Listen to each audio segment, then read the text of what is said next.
हाँ जी, जब अब आवाज आ रही है मुझे इनबॉक्स करके बताएं आप लोग। Please inbox me the students who can hear me please.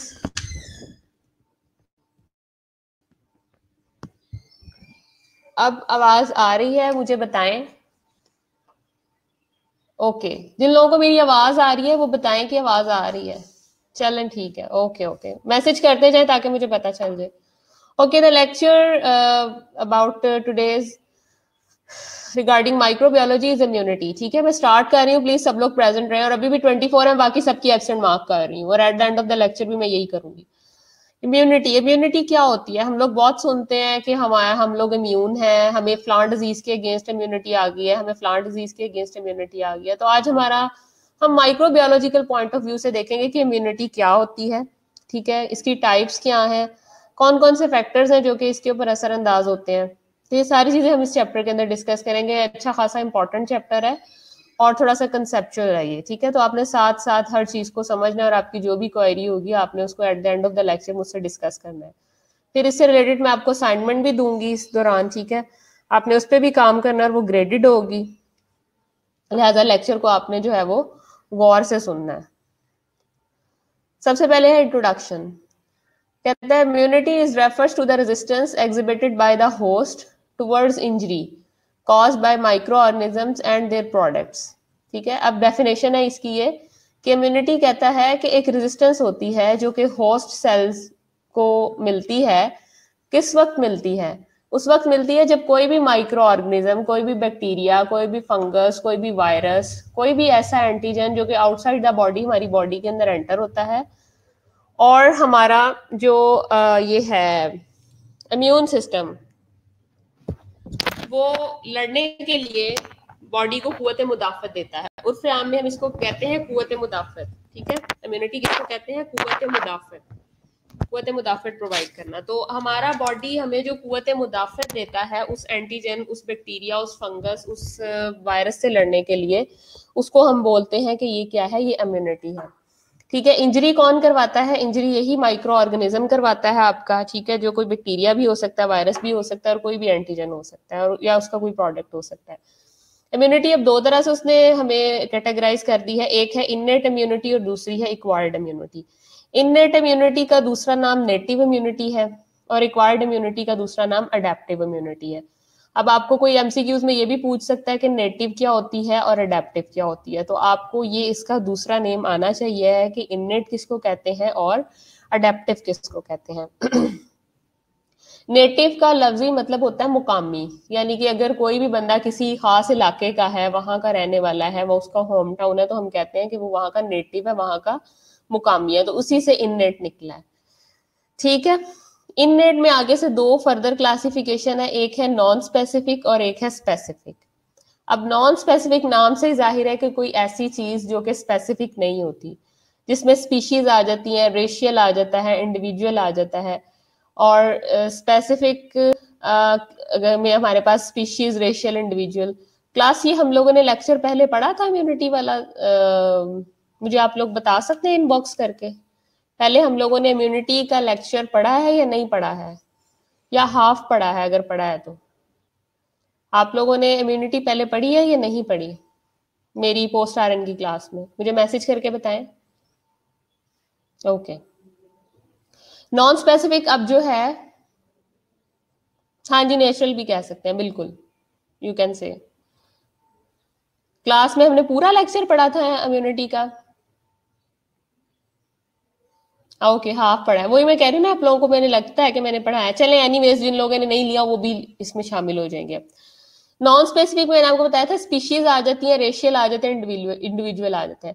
Species मतलब क्या है कि कोई ह्यूमन स्पीशी है या कोई और स्पीशी है, मतलब एनिमल की कोई स्पीशी है, हॉर्स स्पीशी है, डंकी की स्पीशी है, कोई और स्पीशी है, म्यूल है, गॉट है, एलिफेंट है। ठीक है, तो ये स्पीशीज वाइज आ जाता है। रेशियल क्या है?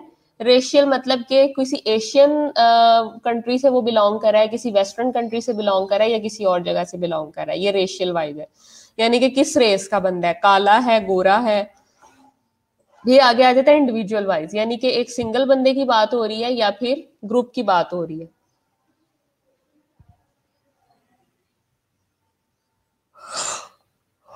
उसके बाद आ जाता है आपके पास स्पेसिफिक। स्पेसिफिक में आपके पास स्पीशीज आ जाती है, रेशियल आ जाता है और इंडिविजुअल आ जाता है, ठीक है, ये चीजें आ जाती हैं। स्पीशीज में जैसे कि मैंने पहले भी आपको ऊपर भी बताया कि ह्यूमन की स्पीशी है, एनिमल की स्पीशी है, कौन सी स्पीशी है ये डिपेंड कर रहा है। रेशियल में भी वही है और इंडिविजुअल में भी वही है। एक्वायर्ड इम्यूनिटी में आगे आ जाता है अडेप्टिव। अडेप्टिव में ये है कि कोई चीज जो कि हम अडॉप्ट करते हैं, ठीक है, उसमें एक्टिव है और पैसिव है। एक्टिव नाम से ही जाहिर है कि कोई चीज ऐसी जो कि नेचुरल होती है लेकिन आर्टिफिशियल ली जाती है। पैसिव में भी ऐसे ही है, नेचुरल है या फिर आर्टिफिशियल है। मतलब जो एक्टिव इम्यूनिटी होती है वो नेचुरल भी होती है और आर्टिफिशियल भी होती है, और पैसिव इम्यूनिटी भी ऐसी होती है, नेचुरल होती है या आर्टिफिशियल होती है। एक्टिव इम्यूनिटी बेसिकली ये होती है जो कि हम खुद से भी प्रोड्यूस कर सकते हैं, लेकिन पैसिव इम्यूनिटी ऐसी है जिसमें हमें एनर्जी चाहिए होती है। यानी in other sense we can say कि जो पैसे दे के हमें कोई चीज खरीदनी पड़े ना, पैसिव वर्ड से जाहिर है, तो उसमें वो नेचुरल भी हो सकती है और आर्टिफिशियल भी हो सकती है। अब आगे इसको डिटेल में पढ़ेंगे कि वो कैसे नेचुरल भी होती है और आर्टिफिशियल भी होती है। इननेट इम्यूनिटी, जैसे हम पहले बात कर रहे थे, कुछ स्टूडेंट्स ने आप में से कहा कि हम इसको नेचुरल इम्यूनिटी भी कह सकते हैं, बिल्कुल कह सकते हैं। Also known as native immunity, ठीक है। It's resistance to infection that an individual possesses by virtue of his or genetic and constitutional makeup, ठीक है। It's not affected by prior contact with immunization. It may be again specific and non-specific. Specific है तो particular to specific pathogen है, non-specific है तो when it indicates a degree of resistance to infections in general. अब innate immunity का दूसरा नाम जैसे कि उसने कहा है कि नेटिव इम्यूनिटी है। ये ऐसी इम्यूनिटी होती है जो किसी भी माइक्रो ऑर्गेनिज्म के अगेंस्ट होस्ट सेल पैदा करता है या होस्ट सेल के अंदर पैदा होती है उसके जेनेटिक मेकअप की वजह से। यानी कि कह लें कि मेरा जेनेटिक मेकअप इस किस्म का है कि मेरे अंदर जो है वो ब्लड प्रेशर या शुगर वाले रिसेप्टर्स मौजूद नहीं है। मुझे जेनेटिकली मैं इस तरह से बन गई हूँ क्योंकि मेरे पेरेंट्स में नहीं थे, मेरे नाना, मेरे दादा, मेरी फोर फादर की हिस्ट्री और तरह की है, पैरालिसिस की हिस्ट्री है ज्यादा, या यू कैन से के लंग कैंसर की हिस्ट्री ज्यादा है, ठीक है। तो ये बेसिकली इस किस्म की इम्यूनिटी होती है, वो हमें जेनेटिक मेकअप से मिल रही होती है। यानी कि मेरे पेरेंट्स, मेरे ग्रैंडफादर, मेरे ग्रैंड मदर, उनका जेनेटिक मेकअप किस तरह का है, तो इस बेस पे जो हमें इम्यूनिटी मिल रही होती है वो इननेट इम्यूनिटी के अंदर आ जाती है, मेरी मुकामी इम्यूनिटी जिसे कहते हैं, ठीक है। इसका इस किस्म से कोई इस चीज से कंसर्न नहीं है कि उसकी इम्यूनाइजेशन पहले हुई थी तो उसके अंदर एक लेस वेरुलेंट चीज हमने इंट्रोड्यूस करवाई तो उससे हमें इम्यूनिटी मिल गई। नहीं, ये तो नाम ही जाहिर है कि नेटिव है, इननेट है, ठीक है, मुकामी है, इम्यूनाइजेशन रिलेटेड इम्यूनिटी नहीं है। क्योंकि जब हम पेशेंट्स को इम्यून करते हैं तो उस वक्त भी हम उसको इम्यूनिटी प्रोवाइड कर रहे होते हैं, लेकिन वो जो हम इम्यूनिटी प्रोवाइड कर रहे होते हैं वो बेसिकली कौन सी इम्यूनिटी होती है? वो इम्यूनिटी ये होती है कि जो इननेट नहीं होती बल्कि रेडीमेड होती है, हम उसे खुद दे रहे होते हैं। स्पेसिफिक की अगर बात की जाए इननेट इम्यूनिटी में, तो खास किस्म के स्पेसिफिक पैथोजन से जो हमें हासिल होती है वो इननेट इम्यूनिटी में आ जाती है। मिसाल के तौर पे प्लाज्मोडियम मलेरिया है, उस खास किस्म का पैरासाइट है प्लाज्मोडियम, उसने आपको एक दफा काटा, आपके अंदर इम्यूनिटी डेवलप होगी, अगली दफा आपको मलेरिया नहीं होगा, ठीक है। तो एक स्पेसिफिक माइक्रो ऑर्गेनिज्म आ गया, स्पेसिफिक पैथोजन आ गया। नॉन स्पेसिफिक में ये क्या है? नॉन स्पेसिफिक में ये है कि एक से ज्यादा गट के बैक्टीरिया आपके ऊपर हमला करते हैं, ठीक है, लेकिन हर दफा डायरिया करवाते हैं। लेकिन अब डायरिया जरूरी तो नहीं है ना कि विब्रियो कॉलरा की वजह से ही होता है, वो आपको टाइफाइड फीवर भी हो सकता है, उसकी वजह से भी लूज मोशन लग सकते हैं, आपका इलेक्ट्रोलाइट डेफिशिएंसी हो सकती है। तो ऐसी इम्यूनिटी जो कि आपको डिफरेंट माइक्रो ऑर्गेनिज्म एट ए टाइम आपके ऊपर हमला कर रहे हो और आपकी बॉडी उसको उससे कॉम्बैट करने के लिए खास किस्म की इम्यूनिटी जो डेवलप कर ले, वो नॉन स्पेसिफिक इम्यूनिटी के अंदर आ जाती है। यानी कि उस टाइम पे आपकी इंटेस्टाइन, आपकी गट जो है वो सिर्फ विब्रियो कॉला के अगेंस्ट लड़ने के लिए नहीं कुव्वत मुदाफित पैदा कर चुकी होगी, बल्कि ऐसे तमाम माइक्रो ऑर्गेनिज्म जो कि गट के अंदर जाके डायरिया, डिसेंट्री, एब्डोमिनल डिस्टर्बेंस वगैरह कॉज करते हैं, उन सब के अगेंस्ट आपको इम्यूनिटी मिलती है। तो this is called what? Non specific immunity. आगे कहता है innate immunity is again classified on the level of the species, race और individual. Species entire human species है, is resistance to the plant pathogen, mechanism is not clearly understood, ठीक है। अब entire human species is a resistance, वो resistance है to the plant pathogen से। Plant pathogen आपके कौन से होते हैं? कुछ पैथोजेनिक माइक्रो ऑर्गेनिज्म इस किस्म के होते हैं जो कि प्लांट्स में पाए जाते हैं, और आपकी जो सारे के सारी ह्यूमन स्पीशीज होती हैं वो रेजिस्ट करती हैं इस प्लांट पैथोजन से। स्पीशीज है ना, स्पीशीज क्यों क्योंकि ह्यूमन की स्पीशीज ह्यूमन में ही डिजीज कॉज करेंगी, प्लांट स्पीशीज प्लांट में ही जो है वो डिजीज कॉज करेंगी। मैकेनिज्म उसका वो कहता है कि इस चीज का अभी हमारे पास क्लियर नहीं है।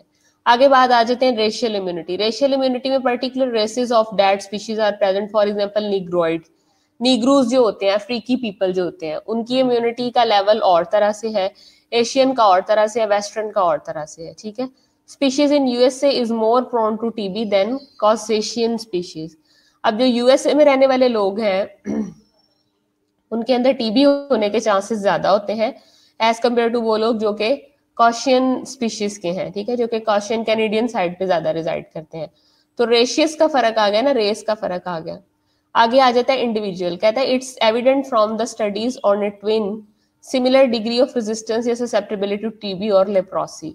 अब इंडिविजुअल की बात हुई तो इंडिविजुअल टू इंडिविजुअल वेरी करता है। अब दो लोग हैं आपकी क्लास में, एक का इम्यून सिस्टम हो सकता है दूसरे से ज्यादा अच्छा हो, उसके ऊपर कोई डिजीज अटैक करती हो तो उसका डिजीज को कोप करने का जो मैकेनिज्म है या स्टेमिना है वो और हो, और दूसरे स्टूडेंट का और हो। तो इंडिविजुअल टू इंडिविजुअल वेरी कर रहा है, उनकी अपनी अपनी इम्यूनिटी के ऊपर डिपेंड करते हुए, उनके अपने अपने natural killer sales, macrophages, white blood cells, इनको देखते हुए जो है वो उनका अपना अपना सिस्टम जो है वो इंडिविजुअली वेरी करता है। आगे आ जाता है factors influencing the level of innate immunity. There are certain factors which influence on the level of the innate immunity. Age है मिसाल के तौर पे, very old age or very young more susceptible to infectious diseases. Hepatitis B virus infection is asymptomatic in newborn as it lacks developed immune mechanism to express the disease. अब या तो बहुत बूढ़े लोग हो जाते हैं, जब बहुत ही ज्यादा लोग बूढ़े हो जाते हैं तो उस टाइम पे वो क्या है कि उनके अंदर बीमारियों से लड़ने की जो कुव्वत मुदाफत होती है वो कम हो जाती है, ठीक है। क्यों? क्योंकि टाइम के साथ साथ इम्यूनिटी आपकी फॉल करती है। जब इम्यूनिटी फॉल करती है तो इम्यूनिटी फॉल करने से आप लोग वीक हो जाते हो and you are more prone and susceptible to infection. तो एज एक बहुत बड़ा फैक्टर है आपकी इम्यूनिटी के अंदर। इसी तरह से हेपेटाइटिस बी वायरस जो है इन्फेक्शन, वो कहता है एसिम्टोमेटिक रहता है न्यू बॉर्न बेबी के अंदर। आपने देखा है ना कि जितनी भी प्रेग्नेंट फीमेल्स हैं उनको प्रेगनेंसी के दौरान हेपेटाइटिस बी का इंजेक्शन जरूर लगाया जाता है। वो इसी वजह से लगाया जाता है क्योंकि हेपेटाइटिस बी वायरस इन्फेक्शन जो है वो एसिम्टोमेटिक होता है इन न्यू बॉर्न के अंदर। और कहता है कि it lacks developed immune mechanism to express the disease, और वो डिजीज कॉज करने की कैपेसिटी उसके अंदर जो होती है एक्सप्रेस करने की वो नहीं होती, उसके लिए वो इम्यून नहीं होता। लिहाजा प्रेगनेंसी में ही जो है वो न्यू बॉर्न की बर्थ से पहले ही जो आपकी प्रेग्नेंट वुमन होती है उसको ये इंजेक्शन लगा दिया जाता है। आगे आ जाते हैं hormones. Endocrine disorder such as आपके पास डायबिटीज मिलाइटस है, ठीक है, हाइपोथायरॉयडिज्म है, एड्रिनल डिसफंक्शंस है, एनहांस ससेप्टेबिलिटी टू इन्फेक्शन। खास किस्म के हार्मोन्स हैं जो कि आपकी इम्यूनिटी को रेज करते हैं, इनहेंस करते हैं, ठीक है। और उन हार्मोन्स में जैसे डायबिटीज मेलाइटस के हैं, ठीक है, हाइपोथायरॉयडिज्म है एंड एड्रिनल डिसफंक्शन है। आगे increase corticosteroid decrease anti inflammatory effect. अगर आप कॉर्टिकोस्टेरॉइड बेस्ड स्टेरॉइडल मेडिसिन ले रहे हैं तो वो एंटी इंफ्लेमेटरी के इफेक्ट को क्या कर देता है? कम कर देता है। इसी तरह से न्यूट्रिशन है। न्यूट्रिशन कहता है immune response is reduced in male nutrition patient. जिस तरह ही हम लोग डाइटिंग स्टार्ट करना शुरू करते हैं, खाना पीना हम लोग बंद कर देते हैं, तो बंद करने से क्या होता है कि जितनी बॉडी के अंदर उस किस्म के माइक्रो ऑर्गेनिज्म जो कि छुप के बैठे होते हैं या जो कि स्टिमुलेट नहीं होते, वो न्यूट्रिशन की कमी की वजह से या मेल न्यूट्रिशन होने की वजह से क्या हो जाते हैं? एक्टिवेट हो जाते हैं। जब वो एक्टिवेट हो जाते हैं तो उनके एक्टिवेट होने से क्या होता है कि आप लोग ज्यादा जो डिजीज है उससे कॉम्बैट करने की सलाहियत आप लोग खो देते हो, और हम लोग उर्फे आम में क्या कहते हैं, लेवर्ड्स में क्या कहते हैं कि इम्यूनिटी हम फॉल कर गए हैं। आगे कितने लोगों को समझ आ रही है मुझे जरा इनबॉक्स करें, मैं आपसे सवाल पूछती हूँ, इननेट इम्यूनिटी के बारे में पूछती हूँ, फिर हम लाइन ऑफ डिफेंस पे उड़ेंगे। सब लोग मुझे जरा मैसेज करेंगे कितने लोगों को समझ आ रही है मेरी।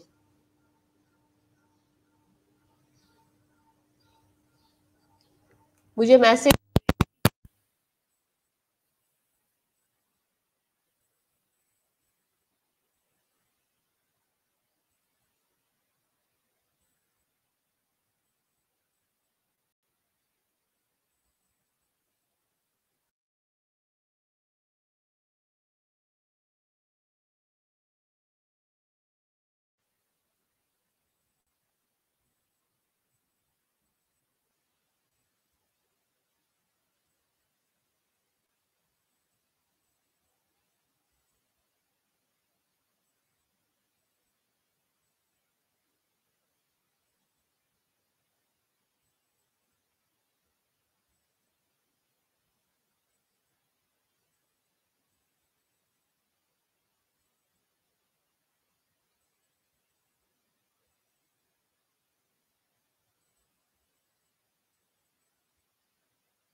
ओके, अब आई है,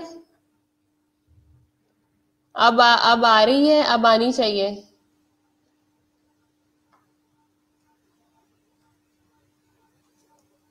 अब भी नहीं आ रही आप लोगों को? नहीं आ रही हिरा, नहीं आ रही आपको? Thank God. जब आ जाए तो फौरन मैसेज कर दिया करो यार। Okay, line of defence, line of defence में सबसे पहले है फर्स्ट लाइन ऑफ डिफेंस। बड़ी मेहरबानी जी शुमाइला आपकी सुंदर।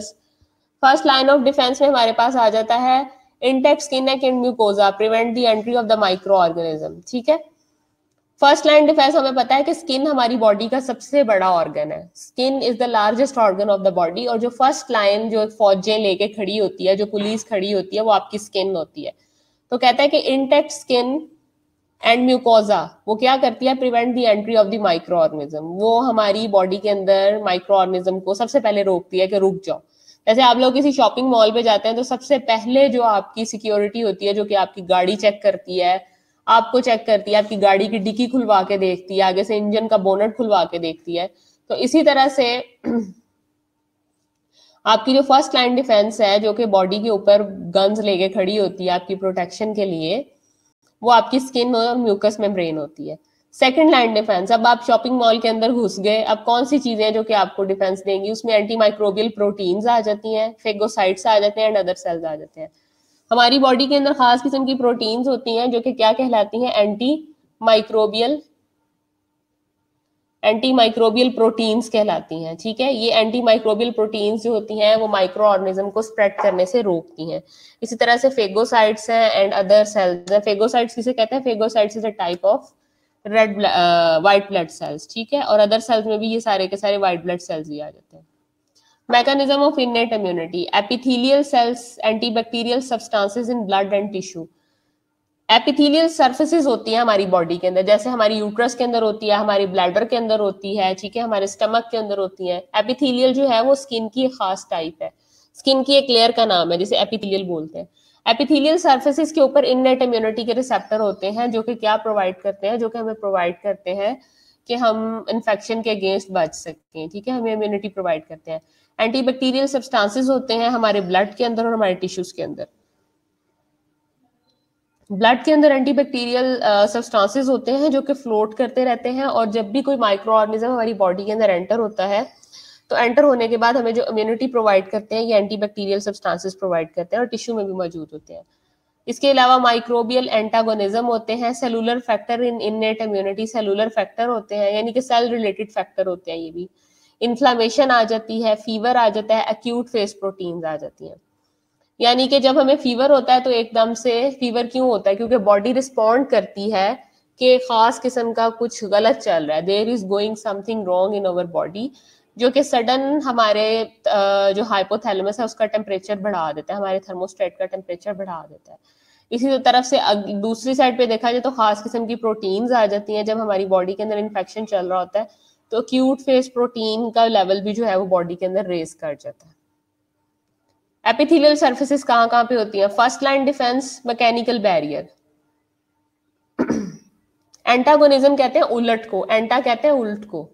एंटागोनिज्म, माइक्रोबियल एंटागोनिज्म, खास किस्म के रिसेप्टर्स होते हैं बॉडी के अंदर कि जब कोई भी माइक्रो ऑर्गेनिज्म बॉडी के अंदर एंटर होता है और वो रिसेप्टर्स के ऊपर जाके बैठता है तो उसको एंटी कर देते हैं, एंटागोनाइज कर देते हैं, उनके इफेक्ट्स को नलीफाई कर देते हैं, जीरो कर देते हैं। जो वो करना चाह रहे होते हैं उनके इफेक्ट को वो नहीं होने देते, एंटागोनिज्म में चला जाता है, उल्टा देते हैं उनको। ठीक है, एपिथेलियल सर्फेसिस के अंदर हेल्दी स्किन आ जाती है जिसमें बैक्टीरियल प्रॉपर्टी आ गई। ठीक है, high concentration of salt in drawing sweat. आपका जो स्किन होता है, स्किन के अंदर स्किन जो है, स्किन में खास किस्म का स्वेट प्रोड्यूस होता है जो कि आपको क्या प्रोवाइड करता है? एक खास माइक्रो ऑर्गेनिज्म के अगेंस्ट आपको इम्यूनिटी प्रोवाइड।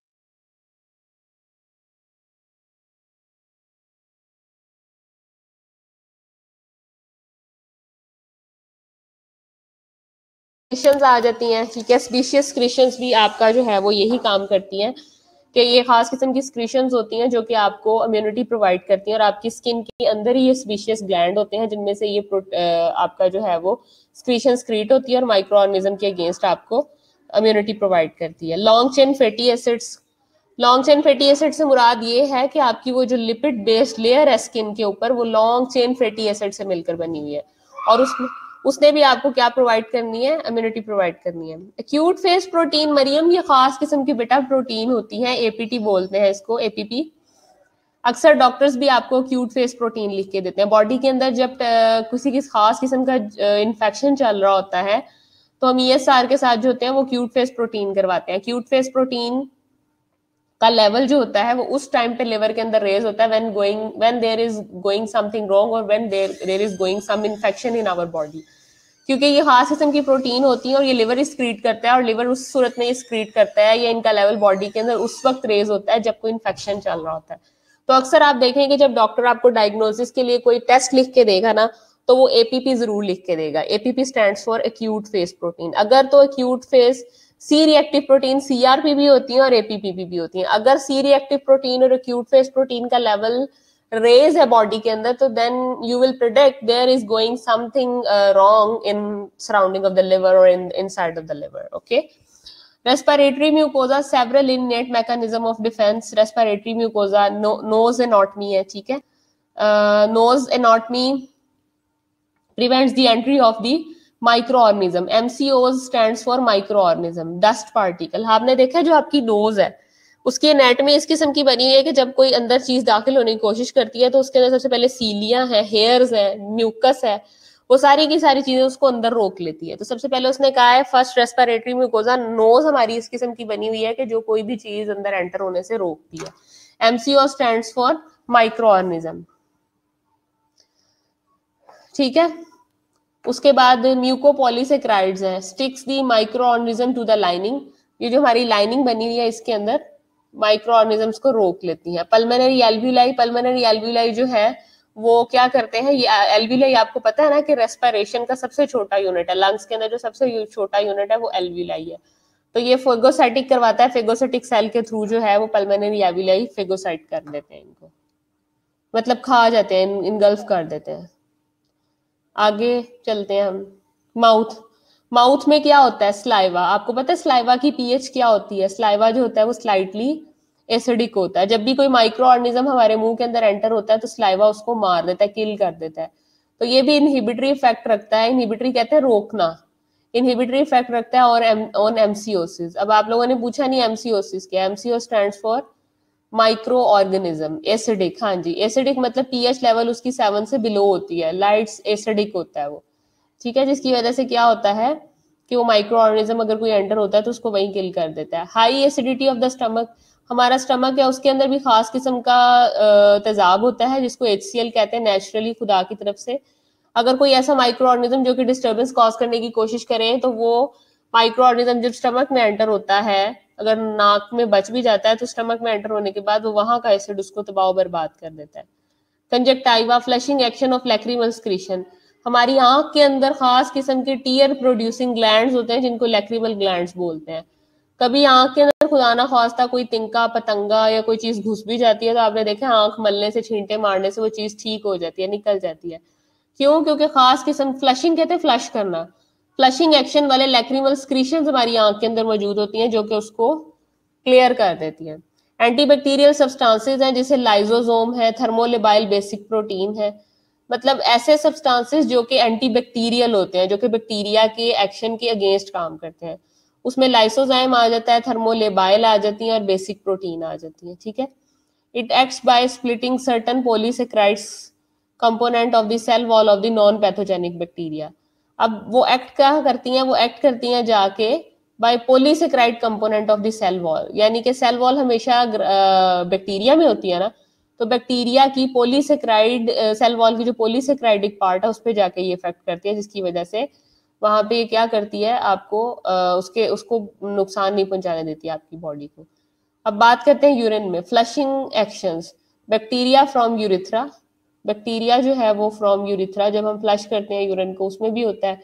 जब तक उसका पार्ट होता है नॉर्मल फ्लोरा होता है, जब आगे जाता है तो वो कंटामिनेटेड होता है, यूरिन भी कंटामिनेटेड हो जाता है। स्पर्मिन एंड जिंक, ठीक है, एंटीबैक्टीरियल एक्टिविटी है। स्पर्म एक्टिविटी अगर हम चेक करवानी होती है तो उसमें हम जिंक का लेवल देखते हैं। अगर स्पर्म में जिंक का लेवल प्रॉपर है तो स्पर्म हेल्दी है, अगर नहीं तो स्पर्म नॉन हेल्दी है। Acidity of the adult vagina in hospitality to many pathogen. अब हमारी जो फीमेल वेजाइना है वो क्या है, वो भी लाइटली एसिडिक है, जिसकी वजह से माइक्रो ऑर्गेनिजम्स की ग्रोथ नहीं होती।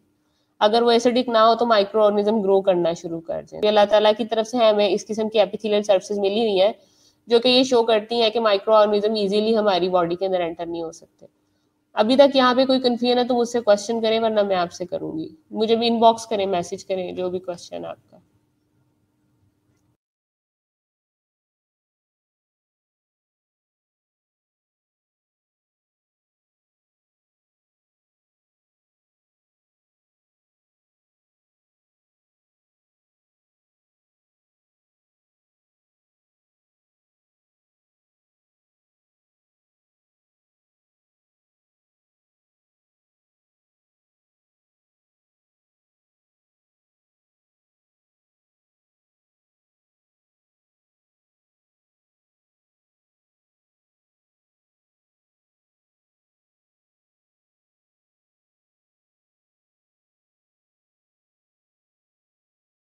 कोई कंफ्यूजन है तो मुझसे क्वेश्चन करें, जिनको नहीं समझ आ रही, जिनको समझ आ गई है वो भी मुझे मैसेज करें, ताकि मुझे पता चले कि आप लोगों को समझ आई है कि नहीं आई, वरना फिर मैं क्वेश्चन करूंगी।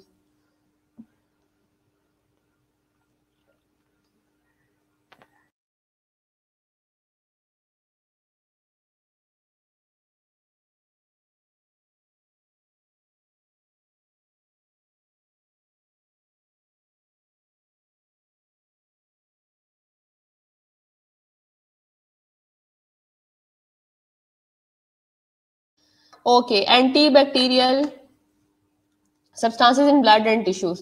सेवरल, जैसे हमने पीछे पढ़ा है कि ब्लड के अंदर खास किस्म के और टिश्यूज के अंदर खास किस्म के सब्सटेंसेस पाए जाते हैं जो कि हमें इम्यूनिटी प्रोवाइड करते हैं। Several substances having antibacterial properties are present naturally in the blood. This beta lysin है। बीटा लाइसिन कहते हैं थर्मोब्लास्ट सब्सटेंसेस है active against anthrax and related bacilli. ठीक है, थर्मोस्टेबल सब्सटेंसेस ऐसे सब्सटेंसेस होते हैं जो कि हीट अगर उनको दी जाए तो वो फिर भी स्टेबल रहते हैं। ठीक है, तो बीटा लाइसिन एक ऐसा कंपाउंड है जो कि अगेंस्ट होता है एंथ्रेक्स और एंथ्रेक्स रिलेटेड बेसिलाई में,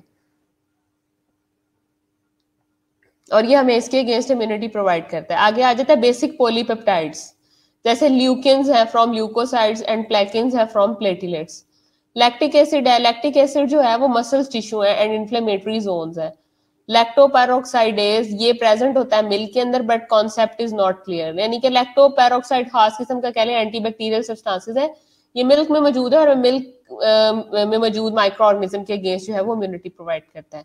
इंटरफिरॉन्स जो होती हैं वो एक्टिवेटेड अगेंस्ट वायरल इन्फेक्शन। इंटरफिरॉन बनती तब है बॉडी में जब कोई भी वायरल इन्फेक्शन चल रहा होता है, और हमारी बॉडी उस टाइम पे फिर जो एंटीबैक्टीरियल सब्सटेंसेस ब्लड या टिश्यू में प्रोड्यूस करती है उसको इंटरफिरॉन्स कहते हैं। आगे है माइक्रोबियल एंटागोनिज्म, जैसे कि पहले भी क्वेश्चन आया था, ये मजीद आपको जो है समझ आ जाएगी कि एंटी माइक्रोबियल एंटागोनिज्म क्या होते हैं। Resident bacterial flora which prevents the colonization by pathogenic bacteria. Resident bacterial flora, एक होता है नॉर्मल फ्लोरा, एक होता है रेजिडेंट फ्लोरा। रेजिडेंट फ्लोरा ऐसा फ्लोरा होता है जो कि हमें क्या करता है, प्रिवेंट करता है कोलोनाइजेशन बाय पैथोजेनिक बैक्टीरिया। आप अगर किसी जगह पे रह रहे हैं, वो आपकी क्या होगी, वो आपकी रेजिडेंस होगी ना। तो कोई अगर आपको वहां से हिलाने की कोशिश करे, छेड़ने की कोशिश करे, तो क्या करेंगे, आपको गुस्सा आएगा कि नहीं आएगा? ऑब्वियसली आएगा। तो रेजिडेंट बैक्टीरियल फ्लोरा ऐसा फ्लोरा होता है जो कि वहां का रेजिडेंट फ्लोरा होता है, जो कि वहां पे ऑलरेडी रह रहे होते हैं। जब वो वहां पे रह रहे होते हैं तो कोई भी चीज, कोई भी ऐसा एंटीजन, कोई भी बाहर का मेहमान जब आके वहां पे कॉलोनी बना के रहने की कोशिश करेगा, तो ये रेजिडेंट बैक्टीरियल फ्लोरा तो उसको उठा के बाहर फेंक देंगे। वो कहेंगे कि तुम कौन हो, ये तो हमारी जगह। ठीक है, तो रेजिडेंट बैक्टीरियल फ्लोरा जो है वो प्रिवेंट करता है कॉलोनाइजेशन को by pathogenic bacteria. Alteration in bacterial flora leads to invasion by extraneous microbes. अब ऑल्ट्रेशन जो आ जाती है बैक्टीरियल फ्लोरा के अंदर, उसकी वजह से क्या होता है कि leads to invasion by extraneous microbe, यानी कि बाहर से अगर कोई माइक्रो ऑर्गेनिज्म ज्यादा तादाद में आके हमला कर दें नॉर्मल फ्लोरा की साइड के ऊपर, और ये नॉर्मल फ्लोरा उससे ना लड़ सके। ठीक है, तो ना लड़ने की वजह से जो है वो हमें ये पता चलता है कि there is something going wrong. ठीक है, सीरियस डिजीजेस हैं जैसे कि स्टेफिलोकोकल है और क्लॉस्ट्रीडियल एंटीरोकोलाइटिस है। ये वो डिजीजेस हैं कि जिसमें नॉर्मल फ्लोरा की जगह पे ऑल्ट्रेशन हो जाती है और ऑल्ट्रेशन होने से कोई भी बाहर का पैथोजेनिक बैक्टीरिया आके अंदर एंटर हो जाता है। ये कहलाता है आपका माइक्रोबियल एंटागोनिज्म। ओके, पिछली स्लाइड में थोड़ा रिपीट कर देती हूँ, मुझे क्वेश्चन आया है। अच्छा, antibacterial substances in blood and tissue, मैंने आपको पहले भी बताया है कि खास किस्म के सब्सटेंसेस होते हैं जो कि ब्लड एंड टिश्यू के अंदर मौजूद होते हैं और ये हमें इम्यूनिटी प्रोवाइड करते हैं। उसमें से पहला है बीटा लाइसिन, दूसरा है बेसिक पॉलीपेप्टाइड, तीसरा है लैक्टिक एसिड, चौथा है लैक्टोपैरोक्साइडेज एंड पांचवा है इंटरफेरॉन। ठीक है, अब बीटा लाइसिन क्या करता है? बीटा लाइसिन जो है वो कहता है थर्मोस्टेबल सब्सटेंसेस होते हैं। थर्मोस्टेबल सब्सटेंसेस ऐसे सब्सटेंसेस होते हैं कि जिन्हें अगर थोड़ी सी हीट मिल भी जाती है तो वो फिर भी अपनी असली हालत में मौजूद रहते हैं, उनको हीट से कोई फर्क नहीं पड़ता। थर्मोस्टेबल सब्सटेंसेस जो कि एक्टिव होते हैं against anthrax and related bacilli, यानी ग्राम नेगेटिव बेसिलाई बैक्टीरिया के अगेंस्ट जितने भी ऐसे सब्सटेंसेस जो कि हीट से मुतासर नहीं होते, वो सारे के सारे जो एजेंट है वो बीटा लाइसिन कहलाते हैं। ठीक है, वो सारे के सारे क्या कहलाते हैं? वो बीटा लाइसिन कहलाते हैं। आगे है बेसिक पॉलीपेप्टाइड्स। बेसिक पॉलीपेप्टाइड्स में ल्यूकिन्स आ जाती हैं फ्रॉम ल्यूकोसाइट्स, ठीक है, एंड प्लेकिन्स आ जाती हैं फ्रॉम प्लेटिलेट्स। अब खास किस्म की जो पॉलीपेप्टाइड्स हैं जिसमें ल्यूकिन्स हैं और प्लैंकिन्स हैं, ल्यूकिन्स ल्यूकोसाइट से मिलती हैं और प्लेकिन्स प्लेटिलेट से मिलती हैं। ठीक है, लैक्टिक एसिड जैसे कि नाम से जाहिर है ये आपके जो मसल्स होते हैं ना, मसल्स के अंदर ये एक्यूमुलेट होता है लैक्टिक एसिड मसल टिश्यू के अंदर। तो muscle tissue and inflammatory zone के अंदर जो आपको चीज एंटीबैक्टीरियल सब्सटेंसेस प्रोवाइड करेगी वो क्या है आपका? वो लैक्टिक एसिड है। आगे लैक्टोपैरोक्सीडेज, लैक्टोपैरोक्सीडेज प्रेजेंट होता है मिल्क के अंदर। ठीक है, लैक्टोपैरोक्सीडेज ये खास किस्म का जो है वो आपके पास एंटीबैक्टीरियल सब्सटेंसेस है जो कि मिल्क में प्रोड्यूस होता है। इंटरफेरॉन हमेशा याद रखें कि तब प्रोड्यूस होती है जब किसी किस्म का कोई वायरल इन्फेक्शन चल रहा होता है। आगे है cellular factor in innate immunity. हमने सेलुलर फैक्टर की बात भी की थी, उसमें फेगोसिटिक सेल्स आ जाते हैं और नेचुरल किलर सेल्स आ जाते हैं। फेगोसिटिक सेल्स नाम से जाहिर है कि व्हाइट ब्लड सेल्स की एक टाइप है। माइक्रोफेजिस एंड मैक्रोफेजिस, फेगोसिटिक सेल दो तरह के होते हैं, माइक्रोफेजिस भी होते हैं और मैक्रोफेजिस भी होते हैं। ये इंजेस्ट करते हैं पर्टिकुलर मैटर को एंड माइक्रो ऑर्गेनिज्म को in response to chemical mediator of inflammation. ठीक है, यानी कि बॉडी के अंदर जब कोई भी माइक्रो ऑर्गेनिज्म एंटर होता है तो एंटर होने के बाद खास किस्म के chemical substances, chemical mediators release होते हैं इन्फ्लेमेशन होने के बाद, जिसकी वजह से मैक्रो एंड माइक्रोफेजेस एक्टिव हो जाते हैं उनको इंजेस्ट करने के लिए, उनको खाने के लिए, उनको इनगल्फ करने के लिए। डिप्लीशन ऑफ दिस सेल्स, अगर तो फेगोसिटिक सेल्स की कमी होना शुरू हो जाए बॉडी के अंदर, ठीक है, तो डिप्लीशन अगर होना शुरू हो जाए, कमी होना शुरू हो जाए, तो क्रोनिक ग्रैन्युलोमेटस डिजीज यानी ए ग्रैन्युलोसाइटोसिस ये हो जाती है। ग्रैन्युलोसाइट्स कहते हैं ऐसे सेल्स जो कि व्हाइट ब्लड सेल्स होते हैं और फेगोसाइट्स होते हैं। अगर ग्रैन्युलोसाइट्स की बॉडी के अंदर कमी होना शुरू हो जाए तो हम कहते हैं कि ए ग्रैन्युलोसाइटोसिस हो गया। ये कॉज करते हैं इनहेंस ससेप्टिबिलिटी टू इन्फेक्शन। अब व्हाइट ब्लड सेल्स है ना, तो व्हाइट ब्लड सेल्स में अगर ए ग्रैन्युलोसाइटोसिस होना शुरू हो गया तो मतलब क्या हो गया कि बॉडी से लड़ने की इम्यूनिटी कम होती गई, क्योंकि फेगोसिटिक सेल नहीं रहेंगे। फेगोसिटिक सेल नहीं रहेंगे तो बॉडी के अंदर कोई भी माइक्रो ऑर्गेनिज्म अगर जाके इन्फेक्शन करता है तो वो उससे रिलीज होने वाले केमिकल मेडिएटर को खा नहीं सकेंगे। आगे आ जाता है नेचुरल किलर सेल, जिसको एनके कहते हैं, क्लास ऑफ लिम्फोसाइट्स। ये लिम्फोसाइट्स की क्लास है। फेगोसिटिक सेल जो थे वो मैक्रो और मैक्रोफेजिक की क्लास थी, लेकिन नेचुरल किलर सेल जो है वो लिम्फोसाइट्स की क्लास है। नॉन स्पेसिफिक डिफेंस देते हैं against viral infection and tumours. जितने भी वायरल इन्फेक्शन और ट्यूमर्स होते हैं उनके अगेंस्ट जो हमें इम्यूनिटी प्रोवाइड करते हैं वो ये नेचुरल किलर सेल्स करते हैं। आगे इन्फ्लामेशन कहता है, inflammation important non specific defence mechanism. अब इन्फ्लामेशन तो बॉडी के किसी भी हिस्से में भी हो सकती है, कहीं पे भी हो सकती है, तो इंपॉर्टेंट लेकिन नॉन स्पेसिफिक डिफेंस मैकेनिज्म है। All the series of the events occurring in the inflammation plays a vital role in killing और इनएक्टिवेटिंग द माइक्रो ऑर्गेनिज्म। अब इन्फ्लामेशन एक पूरा का पूरा प्रोसेस है जिसमें मैक्रोफेजिस, माइक्रोफेजिस, डब्ल्यूबीसीज, आरबीसीज, इन सब ने एक्टिव होना होता है। तो कहता है all the series of the events occurring in the inflammation plays a vital role in killing और इन एक्टिवेटिंग माइक्रो ऑर्गेनिजम्स। जैसे फीवर है, rise in body temperature, natural defence mechanism. मैंने पहले भी आपको कहा था कि एकदम से बुखार होता है तो हमारे लिए ब्लेसिंग होती है, हमें पता चलता है कि there is going something wrong in our body और there is entering of some antigen into the body. Accelerates क्या होता है? The physiological process है, destroys the infecting pathogens. It also stimulate production of interferon. Okay, ये stimulate करता है कि अगर वो जो आपका बुखार है वो किसी वायरस की वजह से हो रहा है तो वो इंटरफेरॉन्स को क्या करता है? इंटरफेरॉन्स को एक्टिवेट करता है कि आप एक्टिवेट हो जाओ और इसको कंट्रोल करो, क्योंकि ये जो बुखार हो रहा है ये इंटरफेरॉन्स की वजह से हो रहा है, तो इस वजह से। ओके, लास्ट स्लाइड हमारी थी सेलुलर फैक्टर। सेलुलर फैक्टर बेटा मैंने आपको बताया है कि खास किस्म की बॉडी के अंदर सेल्स होते हैं जो कि इम्यूनिटी प्रोवाइड करते हैं। उसमें से एक फेगोसिटिक सेल्स होते हैं और एक नेचुरल किलर सेल्स होते हैं। अब जो फेगोसिटिक सेल्स होते हैं उसमें आगे फर्दर दो तरह के सेल्स होते हैं, एक माइक्रो होती है और एक मैक्रो होते हैं। अब होता क्या है कि जब बॉडी के अंदर कोई माइक्रो ऑर्गेनिज्म एंटर होता है तो एंटर होने के बाद जब वो अपनी कार्रवाई डालता है जिस्म के अंदर तो वो खास किस्म के केमिकल कंपाउंड रिलीज करता है। कंपाउंड रिलीज करने का क्या मतलब है कि गंदा मवाद खारिज करता है अपना, ठीक है, जिसकी वजह से वहां पे इन्फ्लामेशन का प्रोसेस स्टार्ट हो जाता है हमारी बॉडी के अंदर। तो अब ये जो गंदा मवाद खारिज कर रहा है, हमारे जो मैक्रो और माइक्रोफेजेस हैं जो कि फेगोसिटिक सेल का पार्ट है, वो उनकी पैकिंग शुरू कर देते हैं। उनकी पैकिंग शुरू करने के बाद उनको आगे भेजना शुरू कर देते हैं, डिस्ट्रॉय करना शुरू कर देते हैं। तो ये फेगोसिटिक सेल का रोल है। दूसरा, अगर इनकी कमी हो जाए बॉडी के अंदर, फेगोसिटिक सेल्स की अगर बॉडी के अंदर कमी हो जाए तो हम कहते हैं कि ए ग्रेन्युलोसाइटोसिस होना शुरू हो गया।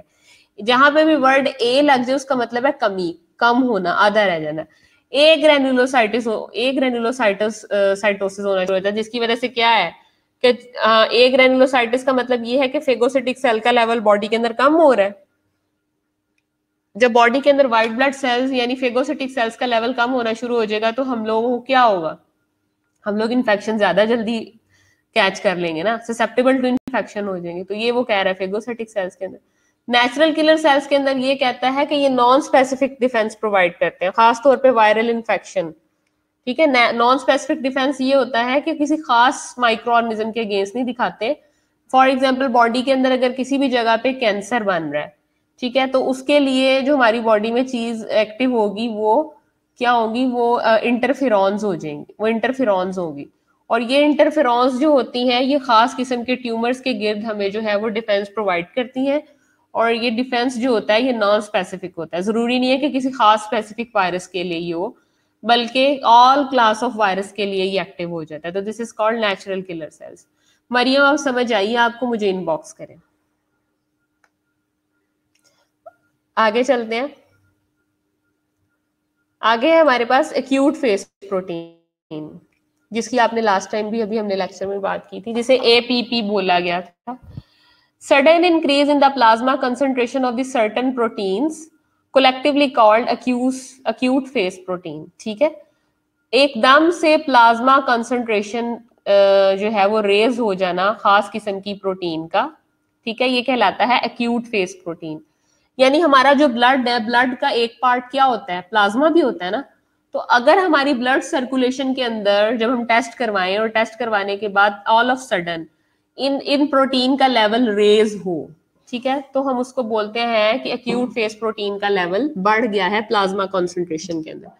जब प्लाज्मा कॉन्सेंट्रेशन के अंदर एक्यूट फेस प्रोटीन का लेवल बढ़ जाता है तो हम कहते हैं कि there is going something wrong in our body. क्यों? क्योंकि एपीपी रेज ही तब होती है जब कोई इन्फेक्शन चल रहा है बॉडी में, क्योंकि डॉक्टर भी ये सार के साथ ही आपको लिख के देता है। अब इसमें मैंने आपको बताया था सीआरपी आ जाती है, पहले भी मैं बात कर चुकी हूँ। CRP stands for C reactive protein. ये अक्सर टेस्ट लिखा होता है, आप लोग हॉस्पिटल साइड पे काम करते हो, ये देखना अब लेबोरेटरी टेस्ट जब पेशेंट्स के आते हैं। सीआरपी रेज होता है। मैनोज बाइंडिंग प्रोटीन है, ये खास किस्म की प्रोटीन है जो कि प्लाज्मा में होती है। अल्फा 1 एसिड ग्लाइकोप्रोटीन है, ये होती है। सीरम एम्लॉइड पी कंपोनेंट है, ये प्रोटीन है, ठीक है। इन सब का लेवल ऑल ऑफ सडन बढ़ जाता है और ये सब कैटेगरीज किसके अंदर फॉल करती है? एपीपी के अंदर, ठीक है, जिसे एक्यूट फेस प्रोटीन्स कहते हैं। एक्टिवेट करती हैं alternative pathway of complements and interferon pathways. यानी कि इसकी वजह से क्या होता है कि आपके पास एक इंटरफेरॉन पाथवे जो है वो एक्टिव हो जाता है, एक अल्टरनेट पाथवे जो है वो एक्टिव हो जाता है। ये एनहांस करती हैं होस्ट की रेजिस्टेंस को, प्रिवेंट करती हैं टिश्यू इंजरी को। Infection is something going to which is caused by micro organism, ठीक है, वो इन्फेक्शन होता है, ठीक है। लेकिन उस इन्फेक्शन की वजह से जो ब्लड के अंदर प्रोसेस चल पड़ता है, ठीक है, पैथोलॉजिकल प्रोसेस चल पड़ता है, जो कटिंग होना शुरू हो जाती है टिश्यू की, इन्फ्लामेशन होना शुरू हो जाती है, उस साइट के ऊपर न्यूट्रोफिल्स आना शुरू हो जाते हैं, फेगोसाइट आना शुरू हो जाते हैं, सीआरपी लेवल बढ़ना शुरू हो जाता है, वो सारा का सारा जो इवेंट है, वो सारा का सारा जो फंक्शन है सेल की इंजरी के बाद का, उसको इन्फ्लामेशन कहते हैं। उस प्रोसेस का नाम इन्फ्लामेशन है, ठीक है, यानी कि उस पूरे के पूरे तरीके का नाम इन्फ्लामेशन है। ये पैथोलॉजी का क्वेश्चन है और माइक्रोबायोलॉजी में आप लोगों ने रेस किया है, लेकिन फिर भी मैं आपको आंसर दे रही हूँ कि इन्फ्लामेशन जो होती है वो आप याद रखें कि इन्फ्लामेशन इज अ प्रोसेस, ठीक है, जिसमें क्योंकि जब किसी माइक्रो ऑर्गेनिज्म ने आपको अगर हिट किया है ना, आपको आपकी इंसल्ट किया आपके सेल की, तो उसका उसका उस सेल की इंसल्ट करना, उसका उस सेल को नुकसान पहुंचाना इन्फेक्शन है।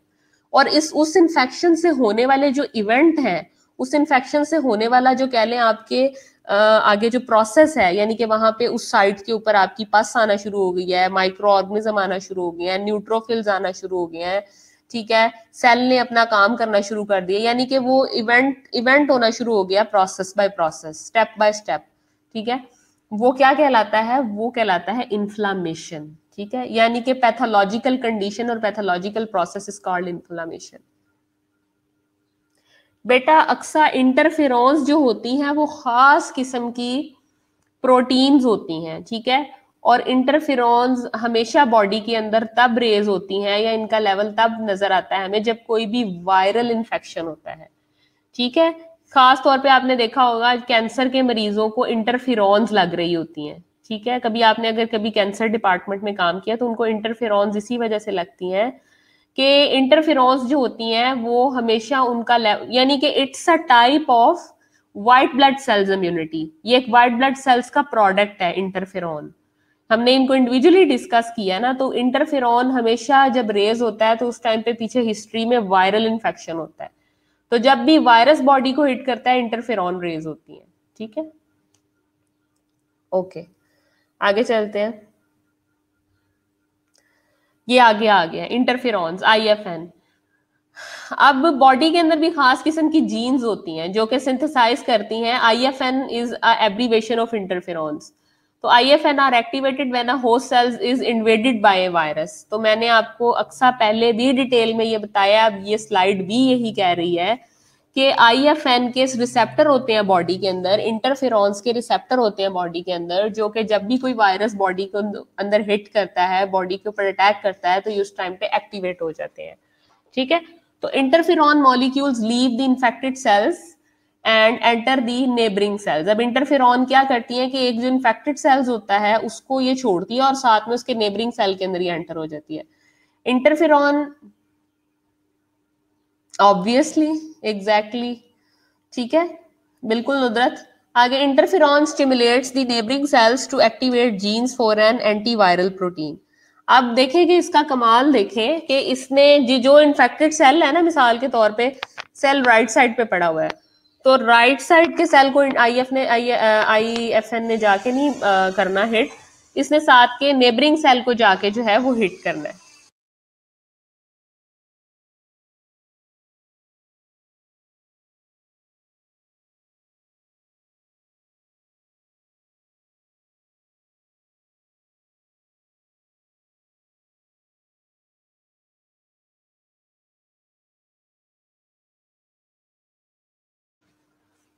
अच्छा, इंटरफेरॉन ये क्या करते हैं कि इन्फेक्टेड सेल्स को इन्होंने जाके हिट नहीं करना, इन्फेक्टेड सेल्स के साथ जो नॉर्मल सेल पड़ा हुआ है ना, ये उधर जाके अपनी एक्टिविटी स्टार्ट करते हैं। तो देखिए उन्होंने थर्ड पॉइंट में ये लिखा है कि interferon stimulates the neighbouring cells to activate genes for an antiviral protein. अब एंटीवायरल प्रोटीन बनाने के लिए उन्होंने उस सेल पे हिट नहीं करना, उस सेल पे जाके एक्ट नहीं करना, बल्कि साथ वाले सेल को इन्होंने जाके हिट करना है, ठीक है, वहां से इन्होंने एंटीवायरल प्रोटीन निकालनी है। PKR non specific blocks viral reproduction in the neighbouring sales. PKR ये मतलब इंटरफेरॉन की एक टाइप है, वो कहता है कि नॉन स्पेसिफिकली ये ब्लॉक कर देती है वायरल रिप्रोडक्शन को। PKR is a type of IFN। Non specifically किसी खास वायरस के अगेंस्ट नहीं ये ब्लॉक करेगी वायरल की रिप्रोडक्शन को, बल्कि हर तरह के वायरस के लिए इन द नेबरिंग सेल। अच्छा, there is important announcement, please everyone listen मी।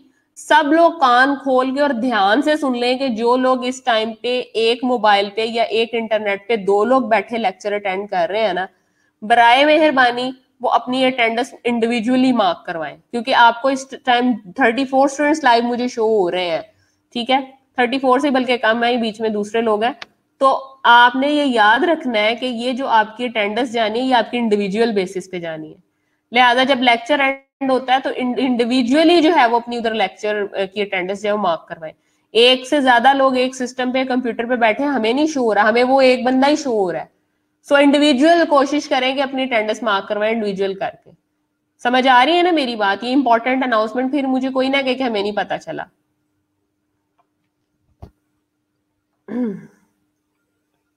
जो लोग 2 हैं वो मुझे जरा मैसेज करके बताएं कि वो कौन से 2 हैं। जो भी है, आई कैन नॉट सी के कौन से 2 लोग बैठे हुए हैं, बट आप लोग अलग-अलग वहां पे मार्क करवाएं, कोई फायदा नहीं है इस तरह से काम करने का। ओके, आगे interferon family. Interferon are a family of the related proteins, each with slightly different physiological effects. Lymphocytes secretes gamma interferon, but most other WBCs secretes alpha interferon. Fibroblasts secretes beta interferon. Interferon also activate macrophages and mobilize natural killer cells. FDA-approved alpha interferons (IFN) is used as an antiviral drugs against hepatitis C virus. अब जैसे पता नहीं किसी एक बच्ची ने मुझसे question किया था कि मैडम क्या ये कोरोना में भी यूज होती है? बेटा जितनी भी वायरल इन्फेक्शन है उसमें इंटरफेरॉन्स लगती हैं। जैसे हेपेटाइटिस सी है, बहुत कॉमन है, काला यरकान, ठीक है। आई कांट बॉदर एनीथिंग कि किसी का मोबाइल खराब है, किसी का इंटरनेट खराब है, मुझे अटेंडेंस इंडिविजुअली चाहिए, मुझे इस किस्म के लेम एक्सक्यूजेस नहीं चाहिए। पोस्ट आरन में सबकी एब्सेंट मार्क करवा दूंगी, कीप इन माइंड, तमाशा नहीं बनाए इस चीज को। FDA-approved alpha interferon is used as an antiviral drugs against hepatitis C virus to treat genital wart caused by herpes virus. Okay, interferon की भी बेटा families होती हैं, ठीक है। Everyone listen to me, be careful, मैं थोड़ा concept बनाने लगी हूँ आपका।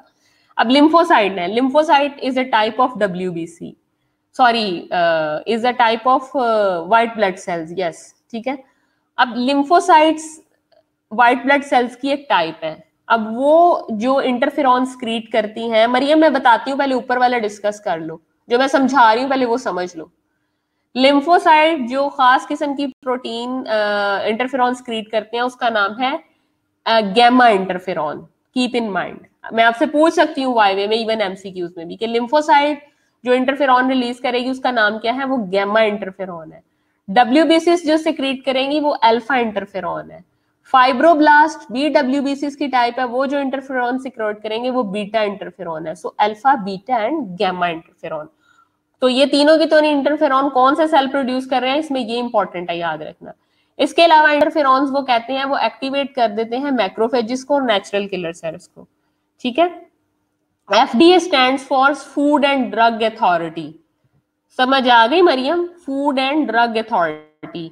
FDA ने जो अप्रूव्ड इंटरफेरॉन्स बताई हैं वो कहता है कि वो यूज्ड होती हैं आपके हेपेटाइटिस सी में, हेपेटाइटिस सी को ट्रीट करने के लिए, काला यरकान जो आजकल बहुत कॉमन है। इसके अलावा जेनिटल एरिया के अंदर, आपका जो जेनाइटल एरिया है उसके अंदर वॉर्ट्स बन जाते हैं। वॉर्ट्स कहते हैं खास किस्म की आउट पाउचिंग होती है, जैसे पिंपल, लाइक पिंपल तो नहीं कह सकते लेकिन ये वायरल होते हैं, ये फिल्ड विद वायरस होते हैं। तो और आपके जितने भी रिप्रोडक्टिव पार्ट है ना, मेल एंड फीमेल, उस जगह पे जो वॉर्ट बनेंगे वो जेनिटल वॉर्ट होते हैं। तो जेनिटल वॉर्ट को ट्रीट करने के लिए जो कि हर्पिस वायरस की वजह से होते हैं उसमें भी इंटरफेरॉन यूज्ड होते हैं। हाँ जी मरियम, गेटिंग माय पॉइंट और not? Message me please inbox. Okay, next चलते हैं, कॉम्प्लीमेंट। अब खास किस्म की प्रोटीन्स होती हैं बेटा जो कि कॉम्प्लीमेंट कहलाती हैं। वो 20S भी हो सकती हैं, 40S भी हो सकती हैं। 20 का मतलब ये है कि उतने यूनिट, उतने नंबर ऑफ यूनिट उसके साथ अमाइनो एसिड के अटैच है। तो 20 और 100 protein that circulates in the blood is an inactive form, ठीक है। Proteins include C1 through C9, factor B, D, P and regulatory protein. अब ये सारी की सारी C1 C9 ये वो रिसेप्टर्स हैं बॉडी के अंदर। इन रिसेप्टर्स को आपने एज इट इज याद रखना है।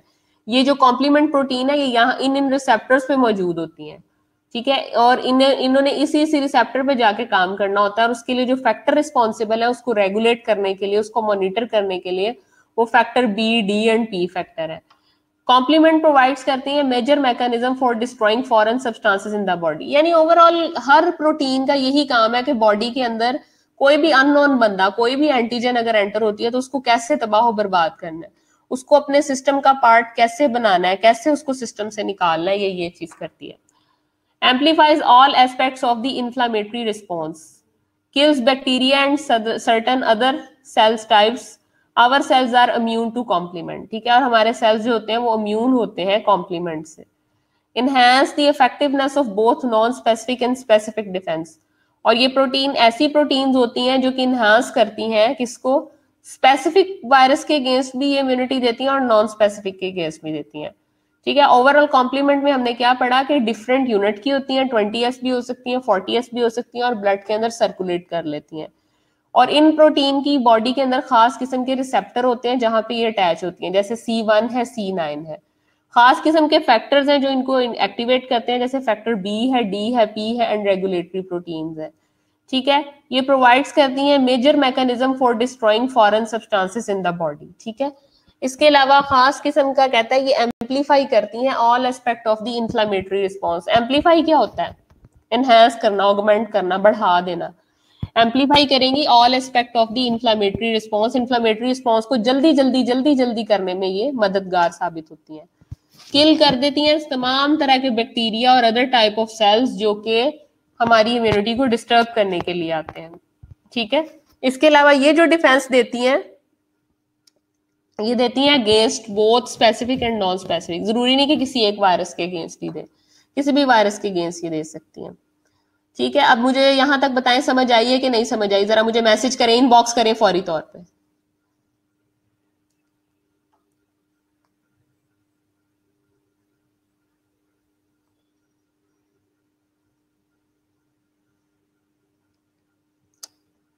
मुझे इनबॉक्स करें जरा।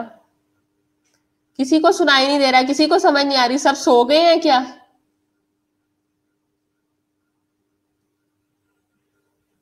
आगे है सी रिएक्टिव प्रोटीन, CRP जिसको बोलते हैं। CRP is produced by the liver in response to inflammatory molecules, ठीक है। CRP भी खास किस्म की प्रोटीन्स हैं जो कि लिवर प्रोड्यूस करता है जब भी कोई इन्फ्लामेटरी मॉलिक्यूल एंटर होता है, ठीक है। CRP is a clinical marker used to assess for the presence of an acute infection. Acute infection जब भी बॉडी के अंदर होता है तो CRP रेज्ड होती है। मैंने पहले भी आपको कहा है कि डॉक्टर आपको CRP-ESR के साथ लिख के देते हैं, तो ये बेसिकली एक क्लिनिकल मार्कर है जो कि ये शो करता है there is going something wrong in our body, ठीक है। An inflammatory condition and its response to treatment, ठीक है। इन्फ्लामेटरी कंडीशन के अगेंस्ट ट्रीट करने के लिए सी रिएक्टिव प्रोटीन यूज होती है। सेकेंड लास्ट स्लाइड कौन सी थी, इंटरफेरॉन फैमिली। इंटरफेरॉन फैमिली मैंने आपको पहले भी बताया है कि जो हमारे पास जो WBC सेल्स हैं वो कई तरह के होते हैं, उसमें फाइब्रोब्लास्ट भी आ जाते हैं, उसमें लिम्फोसाइट्स भी आ जाते हैं, और उसमें आपके मैक्रोफेजेस भी आ जाते हैं, नेचुरल किलर सेल्स भी आ जाते हैं। लिम्फोसाइट जो खास किस्म की इंटरफेरॉन प्रोड्यूस करती हैं उसको गैमा इंटरफेरॉन कहते हैं, ठीक है। और WBC जो स्क्रीट करते हैं वो अल्फा इंटरफेरॉन है, फाइब्रोब्लास्ट जो करते हैं वो बीटा इंटरफेरॉन है। इसके अलावा इंटरफेरॉन जो होते हैं वो कहता है कि ये एक्टिवेट कर देती हैं मैक्रोफेजेस को और एनकेस को। एनकेस क्या है, नेचुरल किलर सेल्स, इनको भी कर देती हैं। और फूड एंड ड्रग अथॉरिटी ने अप्रूव कर दिया कि 2 किस्म की इंटरफेरॉन जो है जो उन्होंने रिकमेंड किया कि बहुत ज्यादा हेल्पफुल है एंटीवायरल ड्रग के तौर पे, वो हेपेटाइटिस C वायरस के अगेंस्ट ज्यादा काम कर रही हैं और जेनिटल वॉर्ड्स के अगेंस्ट ये काम कर रही हैं। जेनिटल वॉर्ड्स खास किस्म के वॉर्ड्स हैं जो कि मेल या फीमेल बॉडी की जेनाइटल एरिया पे बनते हैं, और इसके लिए जो वायरस रिस्पॉन्सिबल होता है वो हर्पेस वायरस है, ठीक है, अभी आप लोग 10 मिनट की ब्रेक ले लें, 10 मिनट के बाद मैं दोबारा ऑनलाइन होती हूँ। आप लोगों ने कहीं नहीं जाना, वरना आप लोगों की एब्सेंट मार्क होगी। आप लोग यहीं बैठे बैठे 10 मिनट की ब्रेक ले लें, फिर 10 मिनट के बाद मैं दोबारा आगे से यहाँ से कंटिन्यू करती हूँ। सारे मुझे यस बोले, ताकि आप लोग सोए हुए सोई सूरतें तो नहीं है, सो तो नहीं गए कहीं पे।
Okay, please come online class, everyone.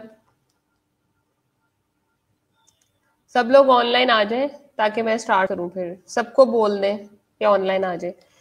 ठीक है, सी रिएक्टिव प्रोटीन की हम लोग बात कर रहे थे। तो सी रिएक्टिव प्रोटीन में सबसे पहले वो ये कहता है binds to the PC receptors of the pathogen and exposed self antigens. ठीक है, खास किस्म के रिसेप्टर्स होते हैं पैथोजेंस के ऊपर, जो कि क्या करते हैं, बाइंड कर लेते हैं एंड एक्सपोज कर देते हैं सेल्फ एंटीजेंस को। ठीक है, plays a surveillance role in targeting damaged cells for the disposal and activates complement। यानी कि सी रिएक्टिव प्रोटीन का काम ही ये होता है कि ये सर्विलेंस कर रही होती है। सर्विलेंस आपने कभी सुना है क्या है? सर्विलेंस कहते हैं ऐसी चीज को कि मतलब कह लें कि जैसे पेट्रोलिंग होती है ना, जैसे पुलिस जो है वो आपकी पेट्रोलिंग कर रही होती है, इसी तरह से जो आपकी सी रिएक्टिव प्रोटीन है ये बॉडी के अंदर क्या कर रही होती है, ये सर्विलेंस कर रही होती है। ये सर्विलेंस करती है और सर्विलेंस करके जो है वो जो डैमेज्ड सेल्स होते हैं, टारगेटिंग सेल्स होते हैं, ये वहां पे जाती है और वहां से जो है वो पर्टिकुलर जो माइक्रो ऑर्गेनिजम्स हैं जो कि आपकी बॉडी को हिट कर रहा होता है या आपकी बॉडी की इंसल्ट कर रहा होता है, ये इसको वहां से उठाती है, इसकी पैकिंग करती है और पैकिंग करने के बाद इसको बॉडी से डिस्पोज ऑफ करवाती है। ठीक है, और इसी दौरान जब आपको डॉक्टर सीआरपी का टेस्ट लिख के देता है तो ईएसआर के साथ सीआरपी का लेवल रेज हुआ होता है। क्यों? क्योंकि पूरी बॉडी के अंदर जैसे पुलिस सड़क पे पेट्रोलिंग कर रही होती है ना, जो आपकी सी रिएक्टिव प्रोटीन है ये भी पेट्रोलिंग कर रही होती है, ये भी सर्विलेंस कर रही होती है। ठीक है, वो भी सर्विलेंस कर रही होती है। हम लोग बात कर रहे हैं function of the C reactive protein को। तो पीसी रिसेप्टर है बॉडी के अंदर जो कि पैथोजेंस के लिए स्पेसिफिक होते हैं। मैंने आप लोगों को पहले लास्ट लेक्चर्स में भी बताया था कि हमारी बॉडी के अंदर इतने ह्यूमन सेल्स जो हैं वो नहीं है जितने के बैक्टीरियल रिसेप्टर मौजूद है। ठीक है, तो इस वजह से पीसी रिसेप्टर खास किस्म के रिसेप्टर्स होते हैं जो कि पैथोजेंस के साथ बाइंड करते हैं, एक्सपोज करते हैं और सेल्फ एंटीजेंस के तौर पे काम करते हैं। और ये बॉडी के अंदर जो है वो टारगेटेड एरिया जो है वहां पे जाके इन्होंने वहां से उसको उठाना होता है और उठाने के बाद वहां से इन्होंने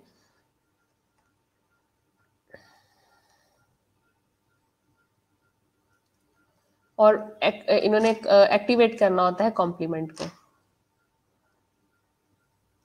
आगे है एक्वायर्ड इम्यूनिटी। एक्वायर्ड इम्यूनिटी में ये है कि the resistance human acquires during life is known as acquired immunity. अब तक हमने बात की थी इननेट इम्यूनिटी, इननेट इम्यूनिटी हमने बात की थी। इननेट इम्यूनिटी के बाद है acquired immunity. The resistance that human acquired during life is known as acquired immunity. अब जो ह्यूमन अपनी लाइफ में खास किस्म की इम्यूनिटी किसी भी वजह से आर्टिफिशियली या वैसे एक्वायर कर लेता है उसको एक्वायर्ड इम्यूनिटी कहते हैं। ठीक है, also known as adaptive immunity. Innate immunity का दूसरा नाम क्या था? Native immunity. और इसका दूसरा नाम क्या है? Adaptive immunity. इसकी भी आगे से दो टाइप है, एक्टिव और पैसिव। एक्टिव क्या होती है? Resistance developed by an individual. कोई भी रेजिस्टेंस जो कि डेवलप हो जाती है किसी भी इंडिविजुअल के अंदर as a result of antigenic stimulus, antigenic stimulus की वजह से वो एक्टिव इम्यूनिटी होती है। पैसिव इम्यूनिटी क्या होती है? Resistance that is transmitted passively to a recipient in readymade form. ठीक है, और जब हम रेडीमेड कोई एंटीबॉडी, कोई वैक्सीन वगैरह इंट्रोड्यूस करवाते हैं तो उस टाइम पे वो जो इम्यूनिटी होती है वो पैसिव इम्यूनिटी होती है। रेडीमेड फॉर्म, जैसे आप कहते हैं ना रेडी टू वियर ड्रेस आप ले लेते हैं, रेडीमेड चीज ले लेते हैं कोई भी जो आपको बनानी नहीं पड़ती, पैसे दे के आप खरीद लेते हैं, तो वो पैसिव होती है। हाँ, अगर किसी इंडिविजुअल को ऐसे ही वो मिल जाती है एज ए एंटीजेनिक तो वो एक्टिव होती है, वो एक्टिव इम्यूनिटी होती है। ठीक है, नेक्स्ट आपके पास एक्टिव इम्यूनिटी फर्दर उसने बताई है, कहता है involves the active functioning of the host immune apparatus. ठीक है, एक्टिव है, इसमें किसी किस्म के पैसे नहीं लग रहे, किसी भी ह्यूमन का ऐसे एक्सपोयर हुआ है और एक्सपोयर होने के बाद जो है वो उसको इम्यूनिटी मिल गई है, वो उसकी एक्टिव इम्यूनिटी है लेकिन एक्टिव इम्यूनिटी है। ठीक है, और उसके इम्यून अपरेटस के अंदर वो जनरेट हुई है। Synthesis of the antibodies and production of the immunologically active cells develops humoral and cellular immunity. ठीक है, ह्यूमोरल इम्यूनिटी भी आपकी जो होती है वो नेचुरल इम्यूनिटी होती है, एक्टिव होती है लेकिन अडेप्टिव होती है। ठीक है, यानी एंटीबॉडीज का बन जाना बॉडी के अंदर, खास किस्म की किसी डिजीज का एक्सपोजर हुआ ऑटोमेटिकली किसी भी एंटीबॉडीज का बन जाना वो एक्टिव इम्यूनिटी के अंदर आ जाता है। वो सेलुलर लेवल पे भी जाके बन सकती है और ह्यूमोरल लेवल पे भी बन सकती है। ह्यूमोरल कहते हैं नेचुरल को। Latent period requires time for its activation. अब जब बॉडी का एक्सपोजर जो होता है बॉडी का वो किसी खास किस्म की एंटीजन से जब होता है तो एंटीजन से एक्सपोजर होने के बाद एक खास टाइम रिक्वायर होता है कि जिसमें वो इम्यूनिटी उस डिजीज के अगेंस्ट एक्टिव होती है, ठीक है। वो जो टाइम, वो जो पीरियड जिसमें उसकी एक्टिवेशन के लिए उसे टाइम रिक्वायर है उस सर्टन पर्टिकुलर एंटीबॉडीज का, उस टाइम को हम बोलते हैं लेटेंट पीरियड, ठीक है, जो कि उसको रिक्वायर होता है। क्योंकि कुछ इम्यूनिटी ऐसी होती हैं जो कि शॉर्ट टर्म होती हैं, कुछ होती हैं लॉन्ग टर्म होती हैं, ठीक है। तो प्राइमरी इम्यूनिटी, सेकेंडरी इम्यूनिटी, इस पर ये डिपेंड कर रहा था। लेटेंट लेटेंसी टाइम से इसकी रेलिवेंसी है। नेगेटिव फेज, अब time period in which there is reduced measurable immunity, antigen combines with pre existing antibodies and lower its circulation. अब समटाइम एंटीजन एंटीबॉडी कॉम्प्लेक्स बन जाते हैं, एंटीजन एंटीबॉडी कंबाइन कर जाती हैं आपस में, जिसकी वजह से प्रॉपरली जो है वो एक मयरिंग इम्यूनिटी नहीं हम गेन कर पाते। यानी इससे मुराद ये है कि जब एंटीजन का किसी बॉडी के अंदर एंट्रेंस होती है, कोई भी एंटीजन है वो बॉडी के अंदर एंटर होती है, और एंटर होने के बाद उसका एक्सपोजर बॉडी के साथ होता है, तो एक खास किस्म का लेटेंट पीरियड है जो कि हमें चाहिए होता है, और इस लेटेंट पीरियड के अंदर हम क्या करते हैं, हम एक्वायर्ड कर लेते हैं इम्यूनिटी को। अगर तो वो टाइम पीरियड जिसके अंदर वो कहता है there is reduced measurable immunity, जिसमें इम्यूनिटी ऑलरेडी जो है वो कम है, और एंटीजन कोई भी माइक्रो ऑर्गेनिज्म, कोई भी बाहर का गलत बंदा, गलत माइक्रो ऑर्गेनिज्म बॉडी के अंदर एंटर किया हुआ है, और उस बॉडी के अंदर ऑलरेडी उस डिजीज के अगेंस्ट एंटीबॉडीज मौजूद है, यानी कि ऑलरेडी एंटीबॉडीज मौजूद है, पहले एक्सपोजर हुआ है। तो अगर पहले एक्सपोजर हुआ है और वो एंटीजन उस जाके उस एंटीबॉडी के साथ कंबाइन कर जाती है ब्लड सर्कुलेशन के अंदर, तो फिर हमें उसका कोई फायदा नहीं है। क्यों? क्योंकि उस पर्टिकुलर डिजीज के अंदर से रिलेटेड तो ऑलरेडी एंटीबॉडी मौजूद है। अब जब वही चीज एक्सपोज शुदा बॉडी के अंदर दोबारा एंटर होगी, तो एंटर होने के बाद वो उसके साथ कंबाइन हो जाएगी, और जब वो कंबाइन हो जाएगी तो कंबाइन होने के बाद क्या होगा? कोई फायदा नहीं होगा, रिड्यूस मायरेबल इम्यूनिटी होगी ना, तो एक नेगेटिव टाइम शुरू हो जाएगा। तो this is called negative time. Active immunity में सेकेंडरी रिस्पॉन्स क्या होता है?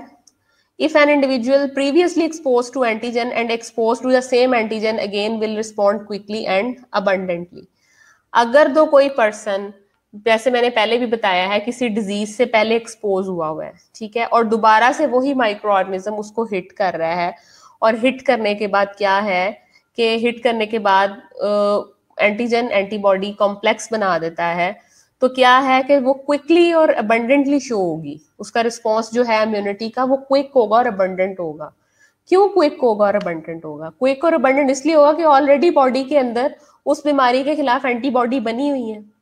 फिर से जब एंटीजन एंटर होती है, तो एंटीजन एंटीबॉडी के साथ जब मिलती है तो उसके इफेक्ट को नलीफाई कर देगा ना, बजाय इसके कि एक नई बीमारी जिस्म के अंदर दाखिल होती है जिसके अगेंस्ट बॉडी में पहले से एंटीबॉडीज नहीं बनी होती। तो ये सेकेंडरी रिस्पॉन्स होता है, ठीक है। It is also associated with immunological memory, that's why retain the memory of the prior antigenic exposure, more effective and better protection than passive. अब आपके माइंड के अंदर कुछ चीजें स्टोर रह जाती हैं, और जब कभी आपको याद आती हैं, ठीक है, तो आप फौरन से उनको क्लिक कर लेते हो और आपको पता चलता है कि हाँ हमें ये चीज पहले से ऑलरेडी याद है, ठीक है। या आप सपोज के लेक्चर में मैं आपको कोई चीज बताती हूँ, और आप अगले लेक्चर में भी उससे रिलेटेड कोई रेलिवेंसी आ जाती है, कोई रेलिवेंट पॉइंट आ जाती है, मैं वहां पे भी यही पॉइंट कोट करती हूँ।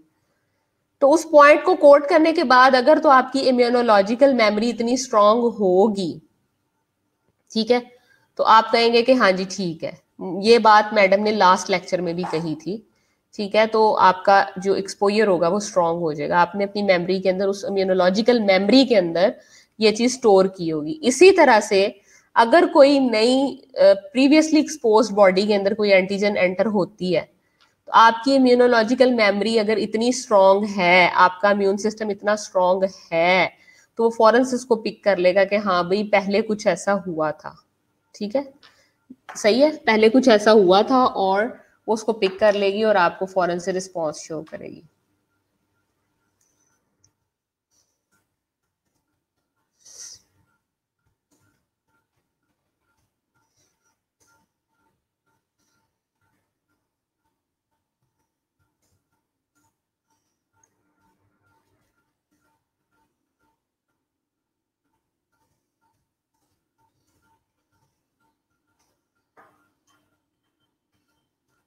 ठीक है, उसके बाद कहता है more effective and better protection than passive.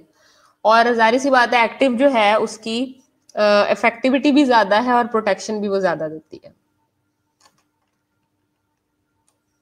आगे नेचुरल की बात करते हैं, एक्टिव इम्यूनिटी। कहता है क्लिनिकल और apparent infection by microbe immunity is a long lasting but it varies on the types of the pathogen. ठीक है, जैसे कि मैंने आपको पहले भी बताया है कि इम्यूनिटी की जो टाइप है वो उसकी पैथोजन के ऊपर डिपेंड करती है कि कौन सा पैथोजन है जो कि उसकी बॉडी के अंदर एंटर हुआ है, उसकी टाइप पे ये डिपेंड करता है। Large majority of the adult active immunity against polio virus. ठीक है, life long immunity viral disease such as chicken pox और मीजल्स। Influenza है recur after few months or a year due to the lack of the immunization capacity of virus. Common cold has some clinical pictures caused by other viruses. अब polio का virus है वो बार बार क्या है, बार बार active होता है। क्यों होता है? क्योंकि उसके अगेंस्ट हमें जो इम्यूनिटी मिलती है वो इतनी ज्यादा सफिशिएंट नहीं होती, वो एक्टिवली होती है, वो पैसिवली नहीं होती। लाइफ लॉन्ग इम्यूनिटी कुछ वायरल जैसे चिकन पॉक्स है, मीजल्स है, एक दफा जिसको हो जाए बच्चे को फिर दोबारा नहीं होते। क्यों? क्योंकि इम्यूनोलॉजिकल मेमोरी जो है उसके अंदर ये चीज स्ट्रॉन्ग है कि एक दफा जिसको हो गया फिर दोबारा नहीं आ जाता, एंटीबॉडी उसके अंदर सफिशिएंट बन जाती है। इन्फ्लुएंजा है फ्यू मंथ्स के लिए या कुछ सालों के लिए इम्यूनाइजेशन कैपेसिटी देता है, लेकिन उसके बाद दोबारा से अगर इम्यूनिटी फॉल कर जाए दोबारा से हो जाता है। सर्दियों में नजला जुकाम बुखार बार बार होता है। क्यों होता है? इसी वजह से होता है क्योंकि उसके अगेंस्ट हमें इम्यूनिटी नहीं मिली होती, हमारी जो इम्यूनोलॉजिकल मेमोरी है उसके लिए इतनी स्ट्रांग नहीं होती।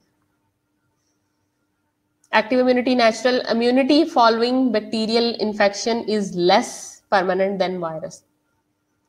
अब वो इन्फेक्शन, उन इन्फेक्शन के अगेंस्ट इम्यूनिटी जो कि बैक्टीरियल इन्फेक्शन से मिलती है वो लेस परमानेंट होती है देन वायरस से। ठीक है, यानी जो हमें इम्यूनिटी वायरस से मिल रही होती है वो कम होती है कंपैरेटिवली बैक्टीरियल इन्फेक्शन के।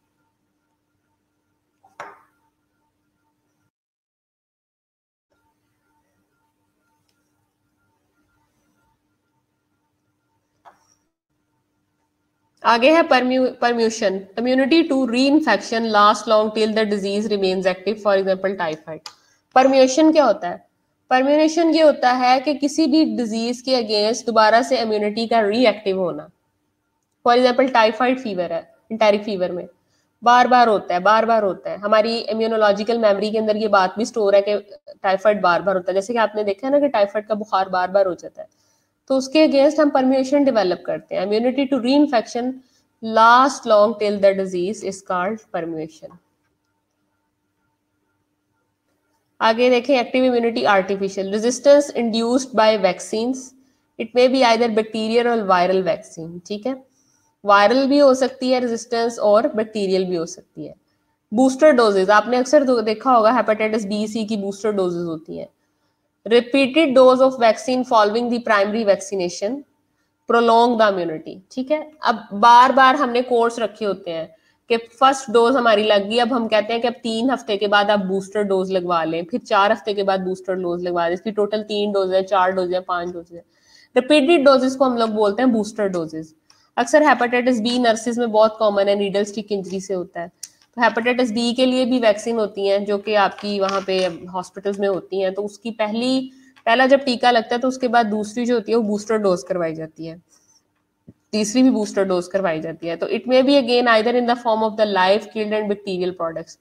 अब जो एक्टिव इम्यूनिटी जो आर्टिफिशियल हम देते हैं उसके अंदर जो माइक्रो ऑर्गेनिज्म होता है, मैंने आपको पहले ही बताया था कि वैक्सीन के अंदर हमेशा बैक्टीरिया का ही कोई भी पार्ट होता है। कैप्सूल हो सकता है, प्लाज्मिड हो सकता है, सेल वॉल हो सकती है।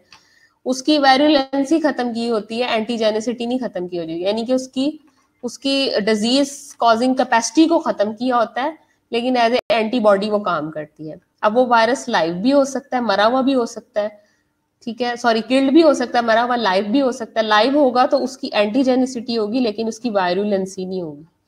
ठीक है, और कोई भी बैक्टीरियल प्रोडक्ट भी हो सकती है। बैक्टीरियल प्रोडक्ट में क्या हो सकता है? बैक्टीरियल प्रोडक्ट में कुछ भी हो सकता है, मैंने पहले ही बताया। उसकी सेल वॉल हो सकती है, सेल मेम्ब्रेन हो सकती है, प्लाज्मिड हो सकता है, कैप्सूल हो सकता है, कुछ भी हो सकता है। इट डिपेंड्स अपॉन अदीला बूस्टर डोजेस। हेपेटाइटिस बी के लिए 3 होती हैं, 4 होती हैं, हेपेटाइटिस सी के लिए लैदा होती हैं। जरूरी नहीं है कि बूस्टर डोज अगर जो हेपेटाइटिस बी के लिए वही सी के लिए है या वही ए के लिए। ये डिपेंड करता है डिजीज टू डिजीज के उसकी बूस्टर डोजेस कितनी है, इट्स वेरी। ठीक है,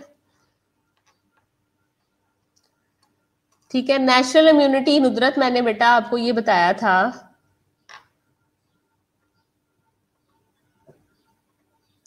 बूस्टर डोजेज मैंने, एक्टिव इम्यूनिटी नेचुरल मैंने ये आपको बताया था कि वो किसी भी वायरस या बैक्टीरिया के अगेंस्ट हमें मिल सकती है, और वो इम्यूनिटी जो कि फॉलोइंग करती है बैक्टीरियल इन्फेक्शन को इज लेस परमानेंट होती है देन वायरस। यानी कि आपको पता है कि वायरस ज्यादा खतरनाक होते हैं, उनके अगेंस्ट जो इम्यूनिटी होती है वो हमें ज्यादा वाली स्ट्रॉन्ग वाली चाहिए होती है कंपैरेटिवली बैक्टीरियल इन्फेक्शन। परम्यूनेशन ये होती है कि अगर कोई डिजीज एक दफा बॉडी के अंदर हो गई है और उससे हमें आराम भी आ गया, मतलब उसके अगेंस्ट हमारी बॉडी में एंटीबॉडीज बन गई है, लेकिन वो फिर से दोबारा से रीमर्ज हो जाती है डिजीज, ठीक है, और रिमेन एक्टिव रहती है long till the disease remains active, last long रहती है। जैसे आपने देखा है कि all of sudden immunity low जब हो जाती है, हम खाना पीना दोबारा बंद कर देते हैं, उबला हुआ पानी नहीं लेते, प्रॉपर अपनी जो भी हमारी डाइटरी हैबिट्स है उसको फॉलो नहीं करते हैं टाइफाइड फीवर के अंदर, तो वो दोबारा से रीमर्ज हो जाता है, ठीक है। तो परम्यूनेशन वो प्रोसेस होता है कि जिसके अंदर डिजीज या जिसके अंदर इम्यूनिटी आपकी दोबारा से लाइफ लॉन्ग डिजीज के अंदर दोबारा से कम हो जाती है और हमें उसको रीएक्टिव करवाना पड़ता है। उसकी बेस्ट एग्जांपल टाइफाइड है। ओके नुदरत जी, नेक्स्ट हम बात कर रहे थे, हाँ जी बेटा, हर वैक्सीन के बाद बूस्टर डोज होती है, यस ये मैंडेटरी है। कुछ वैक्सीन होती हैं जो कि एट बर्थ लगती हैं, जैसे ओपीवी है, ठीक है, पोलियो की वैक्सीन है, ठीक है, वो एट बर्थ लग जाती हैं, क्योंकि आपका अगर आपने इस चीज को फर्दर क्लियर करना है तो जो लोग ईपीआई में काम करते रहे ना, extended programme of immunization, EPI में जो लोग काम करते रहे हॉस्पिटल में, फर्दर आपको उनसे पता चलेगा, उससे मजीद क्लैरिटी मिल जाएगी। कुछ ऐसी वैक्सीन होती हैं जो कि एट बर्थ ही लगती हैं, जैसे ओपीवी है, ठीक है, वो पोलियो की बूस्टर डोज होती है, दूसरे महीने में भी टीका लगता है बच्चे को, डिस्पेंसरी में जो लगवाने जाते हैं, बच्चा पैदा हो जाता है तो ईपीआई वैक्सीनेटर जो लगाते हैं, वैक्सीनेटर से जाके आप वैक्सीनेशन कार्ड और ईपीआई सारा का सारा शेड्यूल देखें ना तो आपको समझ आ जाएगी, ठीक है। बीसीजी एट बर्थ, यस, हाँ जी बिल्कुल। कुछ ऐसी वैक्सीन होती हैं कि जो वंस अ टाइम उनका बूस्टर नहीं होता, लेकिन कुछ ऐसी हैं जिनका बूस्टर होता है, हर डिजीज का वेरी करता है, ठीक है। ओके, लाइव वैक्सीन अब कौन कौन सी है, हाँ जी ओपीवी में होता है बूस्टर, मैं कह रहा तो नहीं, दूसरे महीने पे लगता है बच्चे को। लाइव वैक्सीन में initiates the infection without causing any injury and disease, ठीक है, मतलब उसमें मैंने यही बताया ना कि बैक्टीरिया की डिजीज कॉज करने की जो कैपेसिटी है उसको खत्म कर दिया जाता है। बैक्टीरिया होता लाइव ही है लेकिन उसकी डिजीज कॉजिंग जो कैपेसिटी है उसको खत्म कर दिया जाता है, सही है। तो initiate infection without causing any injury and disease, it parallels with natural but of the lower grade. ये होती तो नेचुरल है और लाइव होती है लेकिन लोअर ग्रेड होती है, यानी उसका ग्रेड इतना हाई नहीं होता कि उसको ताजा बैक्टीरिया ही बॉडी के अंदर वैक्सीन के नाम पे इंट्रोड्यूस करवा दो कि उसको तबाह बर्बाद कर दे। उसकी वायरुलेंसी को खत्म कर दिया जाता है लेकिन एंटीजेनिसिटी रहती है, एंटीजेनिक वो रहता है, ठीक है। Administered orally, Sabin vaccine for poliomyelitis, आपको पता है सॉल्क एंड सेबिन दो तरह की वैक्सीन है जो कि प्रोवाइड की जाती हैं, ऑरली दी जाती हैं, और ये पोलियो वैक्सीन के लिए होती है। पेरेंटली जो है वो मीजल्स के लिए वैक्सीन होती है जो कि प्रोवाइड की जाती है। किल्ड वैक्सीन कौन कौन सी होती है, कंपैरेटिवली लेस इम्यूनोजेनिक। अब किल्ड के बारे में ख्याल किया जाता है कि उसमें बैक्टीरिया किल होता है, यानी ऐसी वैक्सीन जो कि बैक्टीरिया को मार के बनाई जाती है वो किल्ड वैक्सीन कहलाती है। वो कहता है कंपैरेटिवली लेस इम्यूनोजेनिक होती है, वो इतनी इम्यूनोजेनिसिटी नहीं प्रोवाइड करती, इतना ज्यादा इम्यून सिस्टम को इनहेंस करने के लिए अच्छी नहीं है जितनी के लाइव होती है।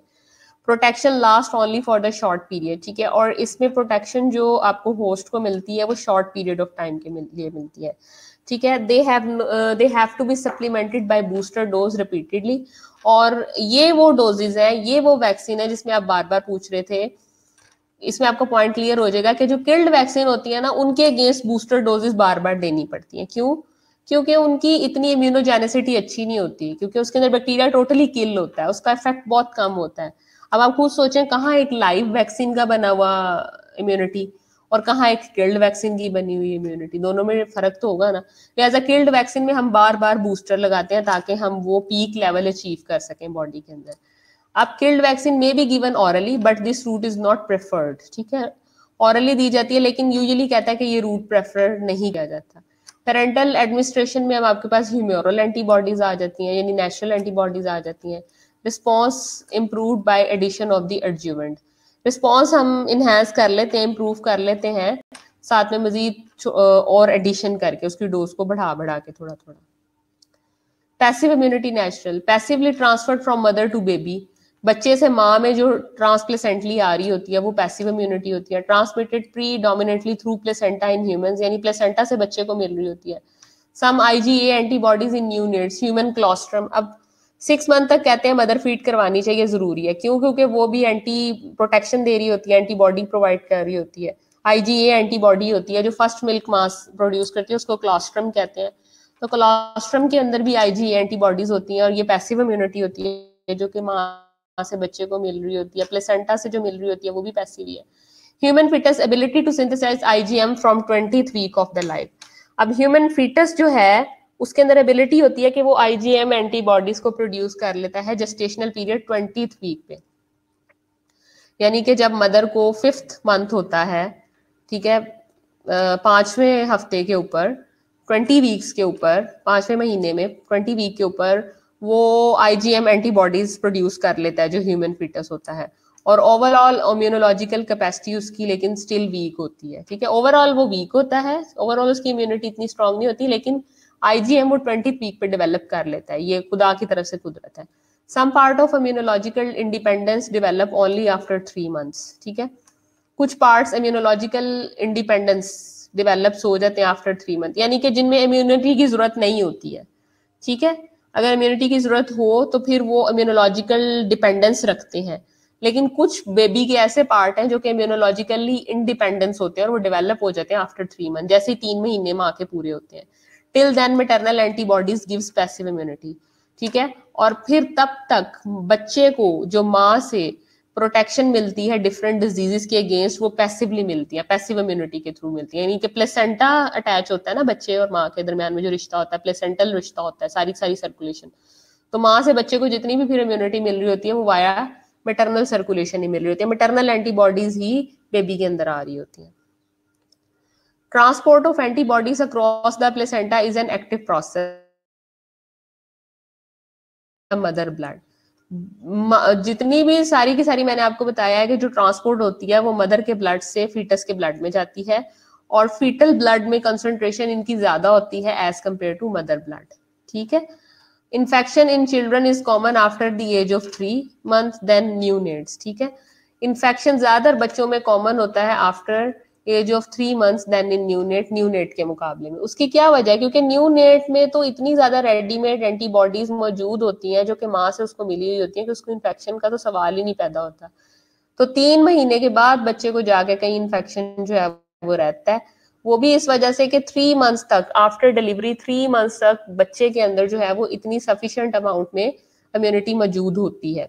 Active immunization of the mother during pregnancy improve the quality of the passive immunity in the infant.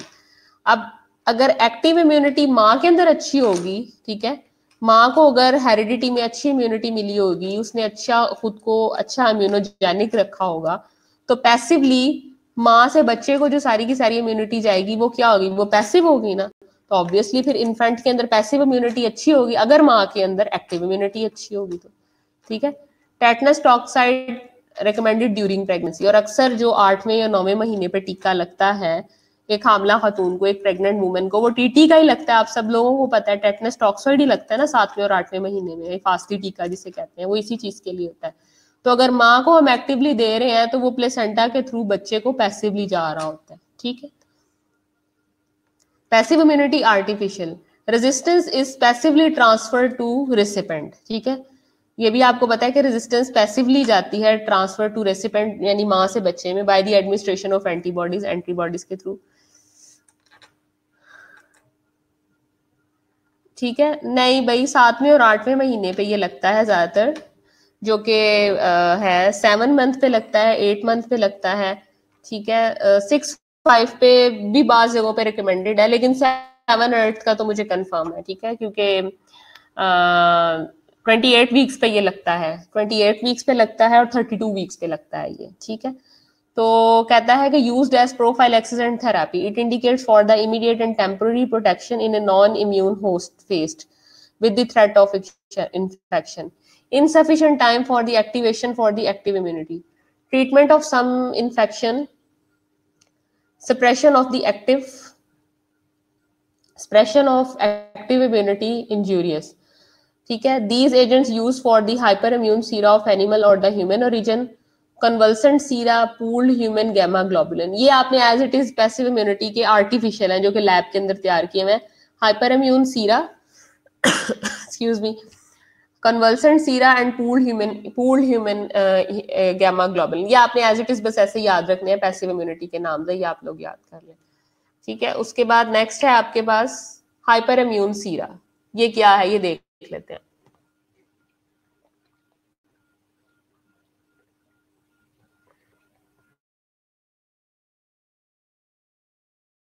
ATS derived from hyperimmune sera equine।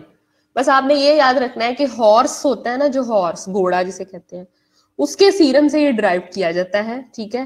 Hyper immune equine, equine उस फैमिली का नाम है जो जिसमें जिस फैमिली में रहते हैं ना 4 खुर वाले एनिमल, जिस ग्रुप में रहते हैं वेटनरी मेडिसिन के अंदर, उनकी उस फैमिली का नाम है equine family, EQUIN, equine family.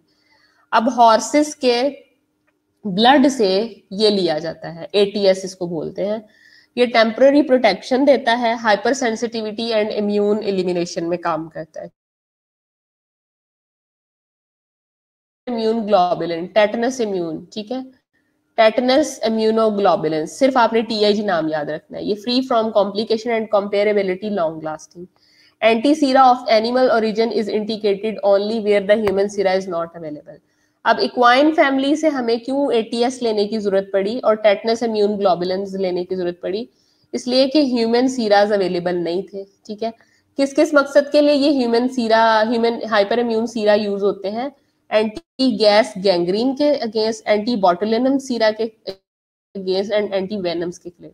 Anti venom सांप के कांटे के अगेंस्ट यूज हो रहा है। एंटी बॉटुलिनम जो है वो बॉटलिज्म काज करता है, उसके अगेंस्ट ये यूज हो रहा है। एंटी गैस गैंग्रीन जो है जब जख्म कट फट जाता है, खराब हो जाता है और गैस गैंग्रीन कॉज करता है, ये उसके अगेंस्ट यूज हो रहा है।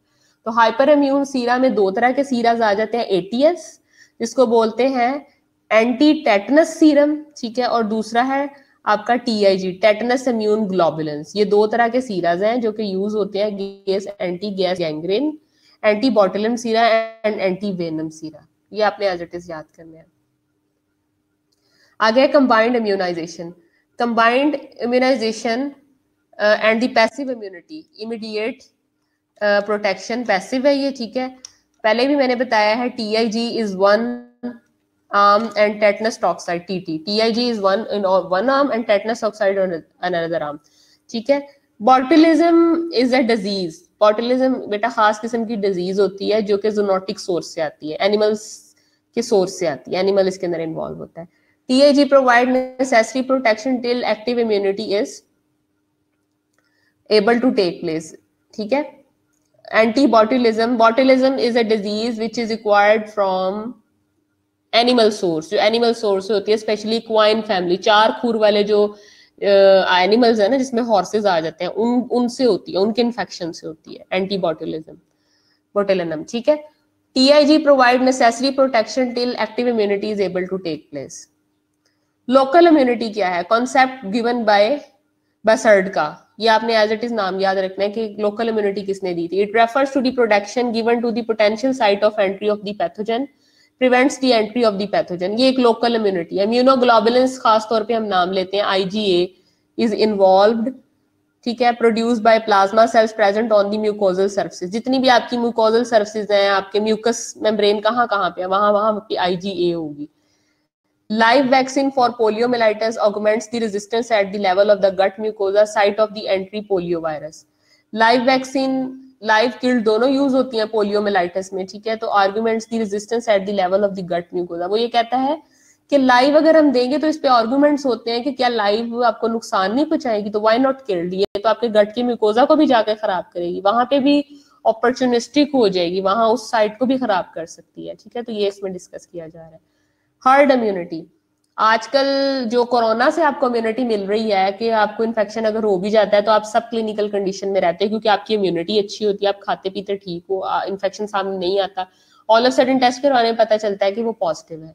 तो हर्ड इम्यूनिटी ऐसी इम्यूनिटी होती है कि जो जहां पे एक से ज्यादा लोग पॉजिटिव रह रहे हो लेकिन आप भी उन्हीं में रह रहे हो एज ए सब क्लिनिकल केस, लेकिन आपको डिजीज इसलिए अपीयर ना हो रही हो कि आपने उनसे एक्वायर कर ली हो, लेकिन आपकी इम्यूनिटी अच्छी होने की वजह से डिजीज अपीयर ना हो रही हो। ये होती है हर्ड इम्यूनिटी। हर्ड कहते हैं झुड़मट को, झुंड को, ठीक है। तो overall level of immunity in a community 80% of the individual in a population, यानी overall level of immunity, overall level जो होता है इम्यूनिटी का किसी खास कम्युनिटी के अंदर, ठीक है, 80% of the individual in a population, वो क्या होती है, हर्ड इम्यूनिटी होती है। ओवरऑल लेवल होता है इम्यूनिटी का इन टोटल कम्युनिटी के अंदर, या उसने स्टैट भी बता दिया कि 80% of the individual in a population, ठीक है, वो हर्ड के अंदर आ जाते हैं। Relevant in A control of epidemic disease, epidemic disease जैसे आजकल आया हुआ कोरोना आपका, उसको कंट्रोल करने के लिए when herd immunity is low epidemic is likely to occur. और जब हर्ड इम्यूनिटी लो हो जाती है, ओवरऑल इम्यूनिटी पॉपुलेशन की लो हो जाती है, तो उस टाइम पे ज्यादातर एपिडेमिक जो होती है वो होती है, ठीक है। ये एक टेबल है जैसे कि इसने दिखाया हुआ है। इननेट इम्यूनिटी आपकी कौन सी होती है, native immunity, rapid response to a broad range of microbes, ये आपको मैंने पहले ही बताया कि फौरी तौर पे जो आपको रिस्पांस मिलता है वो इननेट से मिलता है। दूसरी तरफ एक्वायर्ड इम्यूनिटी जिसका दूसरा नाम अडेप्टिव इम्यूनिटी है, वो स्लोअर रिस्पांस देती है टू स्पेसिफिक माइक्रोब्स के थ्रू। अब ये इन्वेडिंग माइक्रोब्स या पैथोजन, इन्वेडिंग कहते हैं हमला करने वाले माइक्रो ऑर्गेनिज्म या पैथोजन जिन्होंने हमला किया है। एक्सटर्नल डिफेंस क्या क्या आ जाती है, आपकी स्किन आ जाता है, हमने पहले भी पढ़ा है, म्यूकस मेम्ब्रेन आ जाती हैं, और आपकी स्क्रीशंस आ जाती हैं, यानी स्किन आपकी ओवरऑल जो सबसे पहले गन्स लेके बैठी हुई है, फिर आपकी म्यूकस मेम्ब्रेन आ जाती है, और फिर आपकी ये आ जाती है सिक्रीशंस आ जाती हैं। उसके बाद फेगोसिटिक सेल्स आ जाते हैं, एंटी माइक्रोबियल प्रोटीन्स आ जाती है, इन्फ्लामेटरी रिस्पॉन्स आ जाता है, और नेचुरल किलर सेल्स आ जाते हैं। आपके जो फेगोसाइटिक सेल्स हैं उसमें ह्यूमोरल रिस्पॉन्स आ जाते हैं, और सेल्स मीडिएटेड रिस्पॉन्स आ जाते हैं जिसमें साइटोटॉक्सिक्स और लिम्फोसाइट्स आ जाते हैं। ये यानी कि आपकी टोटल ओवरऑल समरी है जो कि मैंने आपको बताई है कि एक्सटर्नल डिफेंस क्या है, इंटरनल डिफेंस क्या है, ह्यूमोरल रिस्पॉन्स क्या है, और सेलुलर रिस्पॉन्स क्या है। ये उसका एक टोटल ओवरऑल जो है वो ओवरव्यू था, ठीक है। तो एट दी एंड आपको फ्रेश करने के लिए एक मैसेज है मेरे पास कि हम लोग कहते हैं कि खूबसूरती का मेयार क्या है, ठीक है। आप लोगों के नज़दीक, हर बंदे के नज़दीक खूबसूरती का मेयार डिफरेंट होता है। तो मैं ये कहती हूँ कि the best cosmetic in life जो जो आपको खूबसूरत बना सकता है, आजकल कोरोना है जैसे कि आप लोग कॉस्मेटिक भी नहीं खरीद सकते, मार्केट बंद है आजकल, तो जो द बेस्ट कॉस्मेटिक आपकी लाइफ में है वो है ट्रुथ, जो कि आपके लिप्स के लिए है कि हमेशा सच बोले, आपके होंठों पे हमेशा सच होना चाहिए। सिंपैथी, ठीक है, आपकी आइज के लिए, प्रेयर आपकी आवाज में, चैरिटी आपके हाथों में, ठीक है, किसी को दें जैसे कि आजकल देना चाहिए, स्माइल है फेस पे, और हार्ट आपका लविंग होना चाहिए। Use them well and make life beautiful. अगर आप इन तमाम चीजों को घर बैठे हुए यूज करेंगे तो आप बहुत खूबसूरत बन जाएंगे, आपको बाहर से कॉस्मेटिक खरीदने की जरूरत नहीं पड़ेगी। Thank you so much class for your time. अभी आपके पास 5 मिनट है, 4 मिनट है, किसी किस्म का कोई क्वेश्चन है तो आप मेरे साथ करें, ऑनलाइन हूँ मैं, और ताकि मैं फिर आपको उसका आंसर करूँ। And ask me freely please, you can ask me, मुझे अच्छा लगेगा।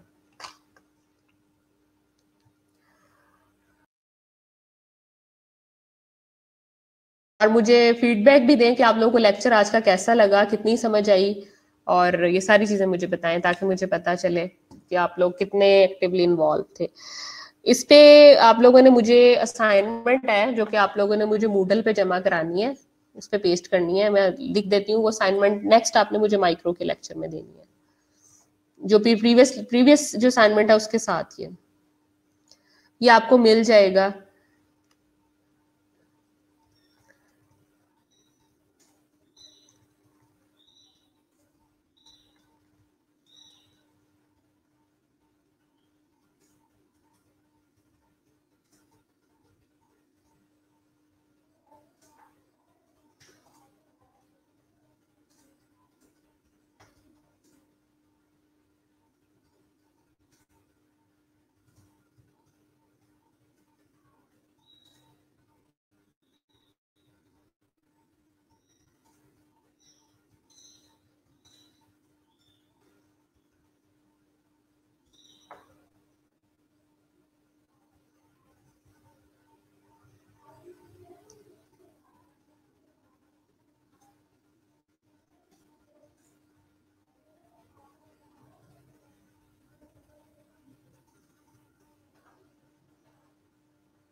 हाँ जी रुद्रत, आपका जो फ्लूइड मोज़ेक मॉडल है वो चेक हो गया है, वेल डन, बहुत अच्छा आप लोगों ने उस पर काम किया है।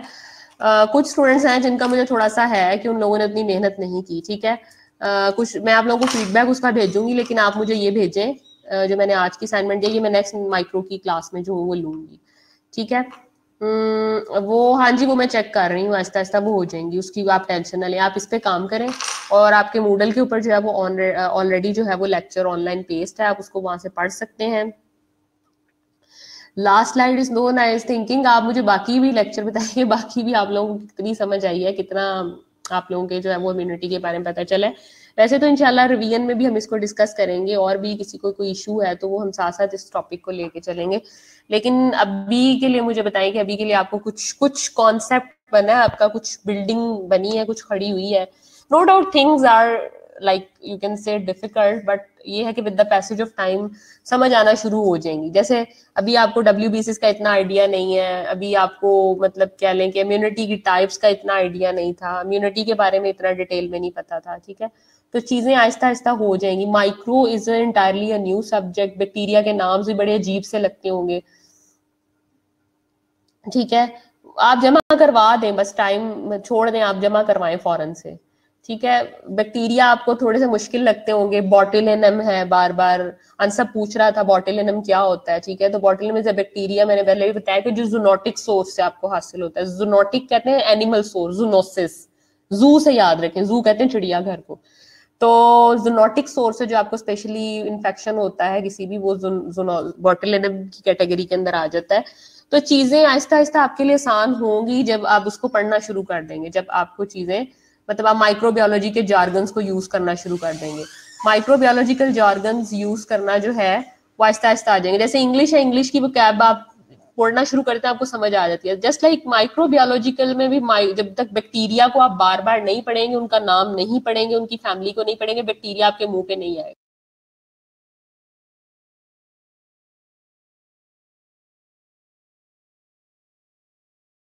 चलें ठीक है, क्लास आप इस असाइनमेंट पे काम करें और ये आपको ऑनलाइन भी मिल जाएगा, तो ताकि मैं इसको चेक कर लूँ और आपकी ग्रेडिंग कर दूँ, ठीक है। Thank you very much for your collaboration, God bless you and wish you best of luck for the future lecture. Allah Hafiz.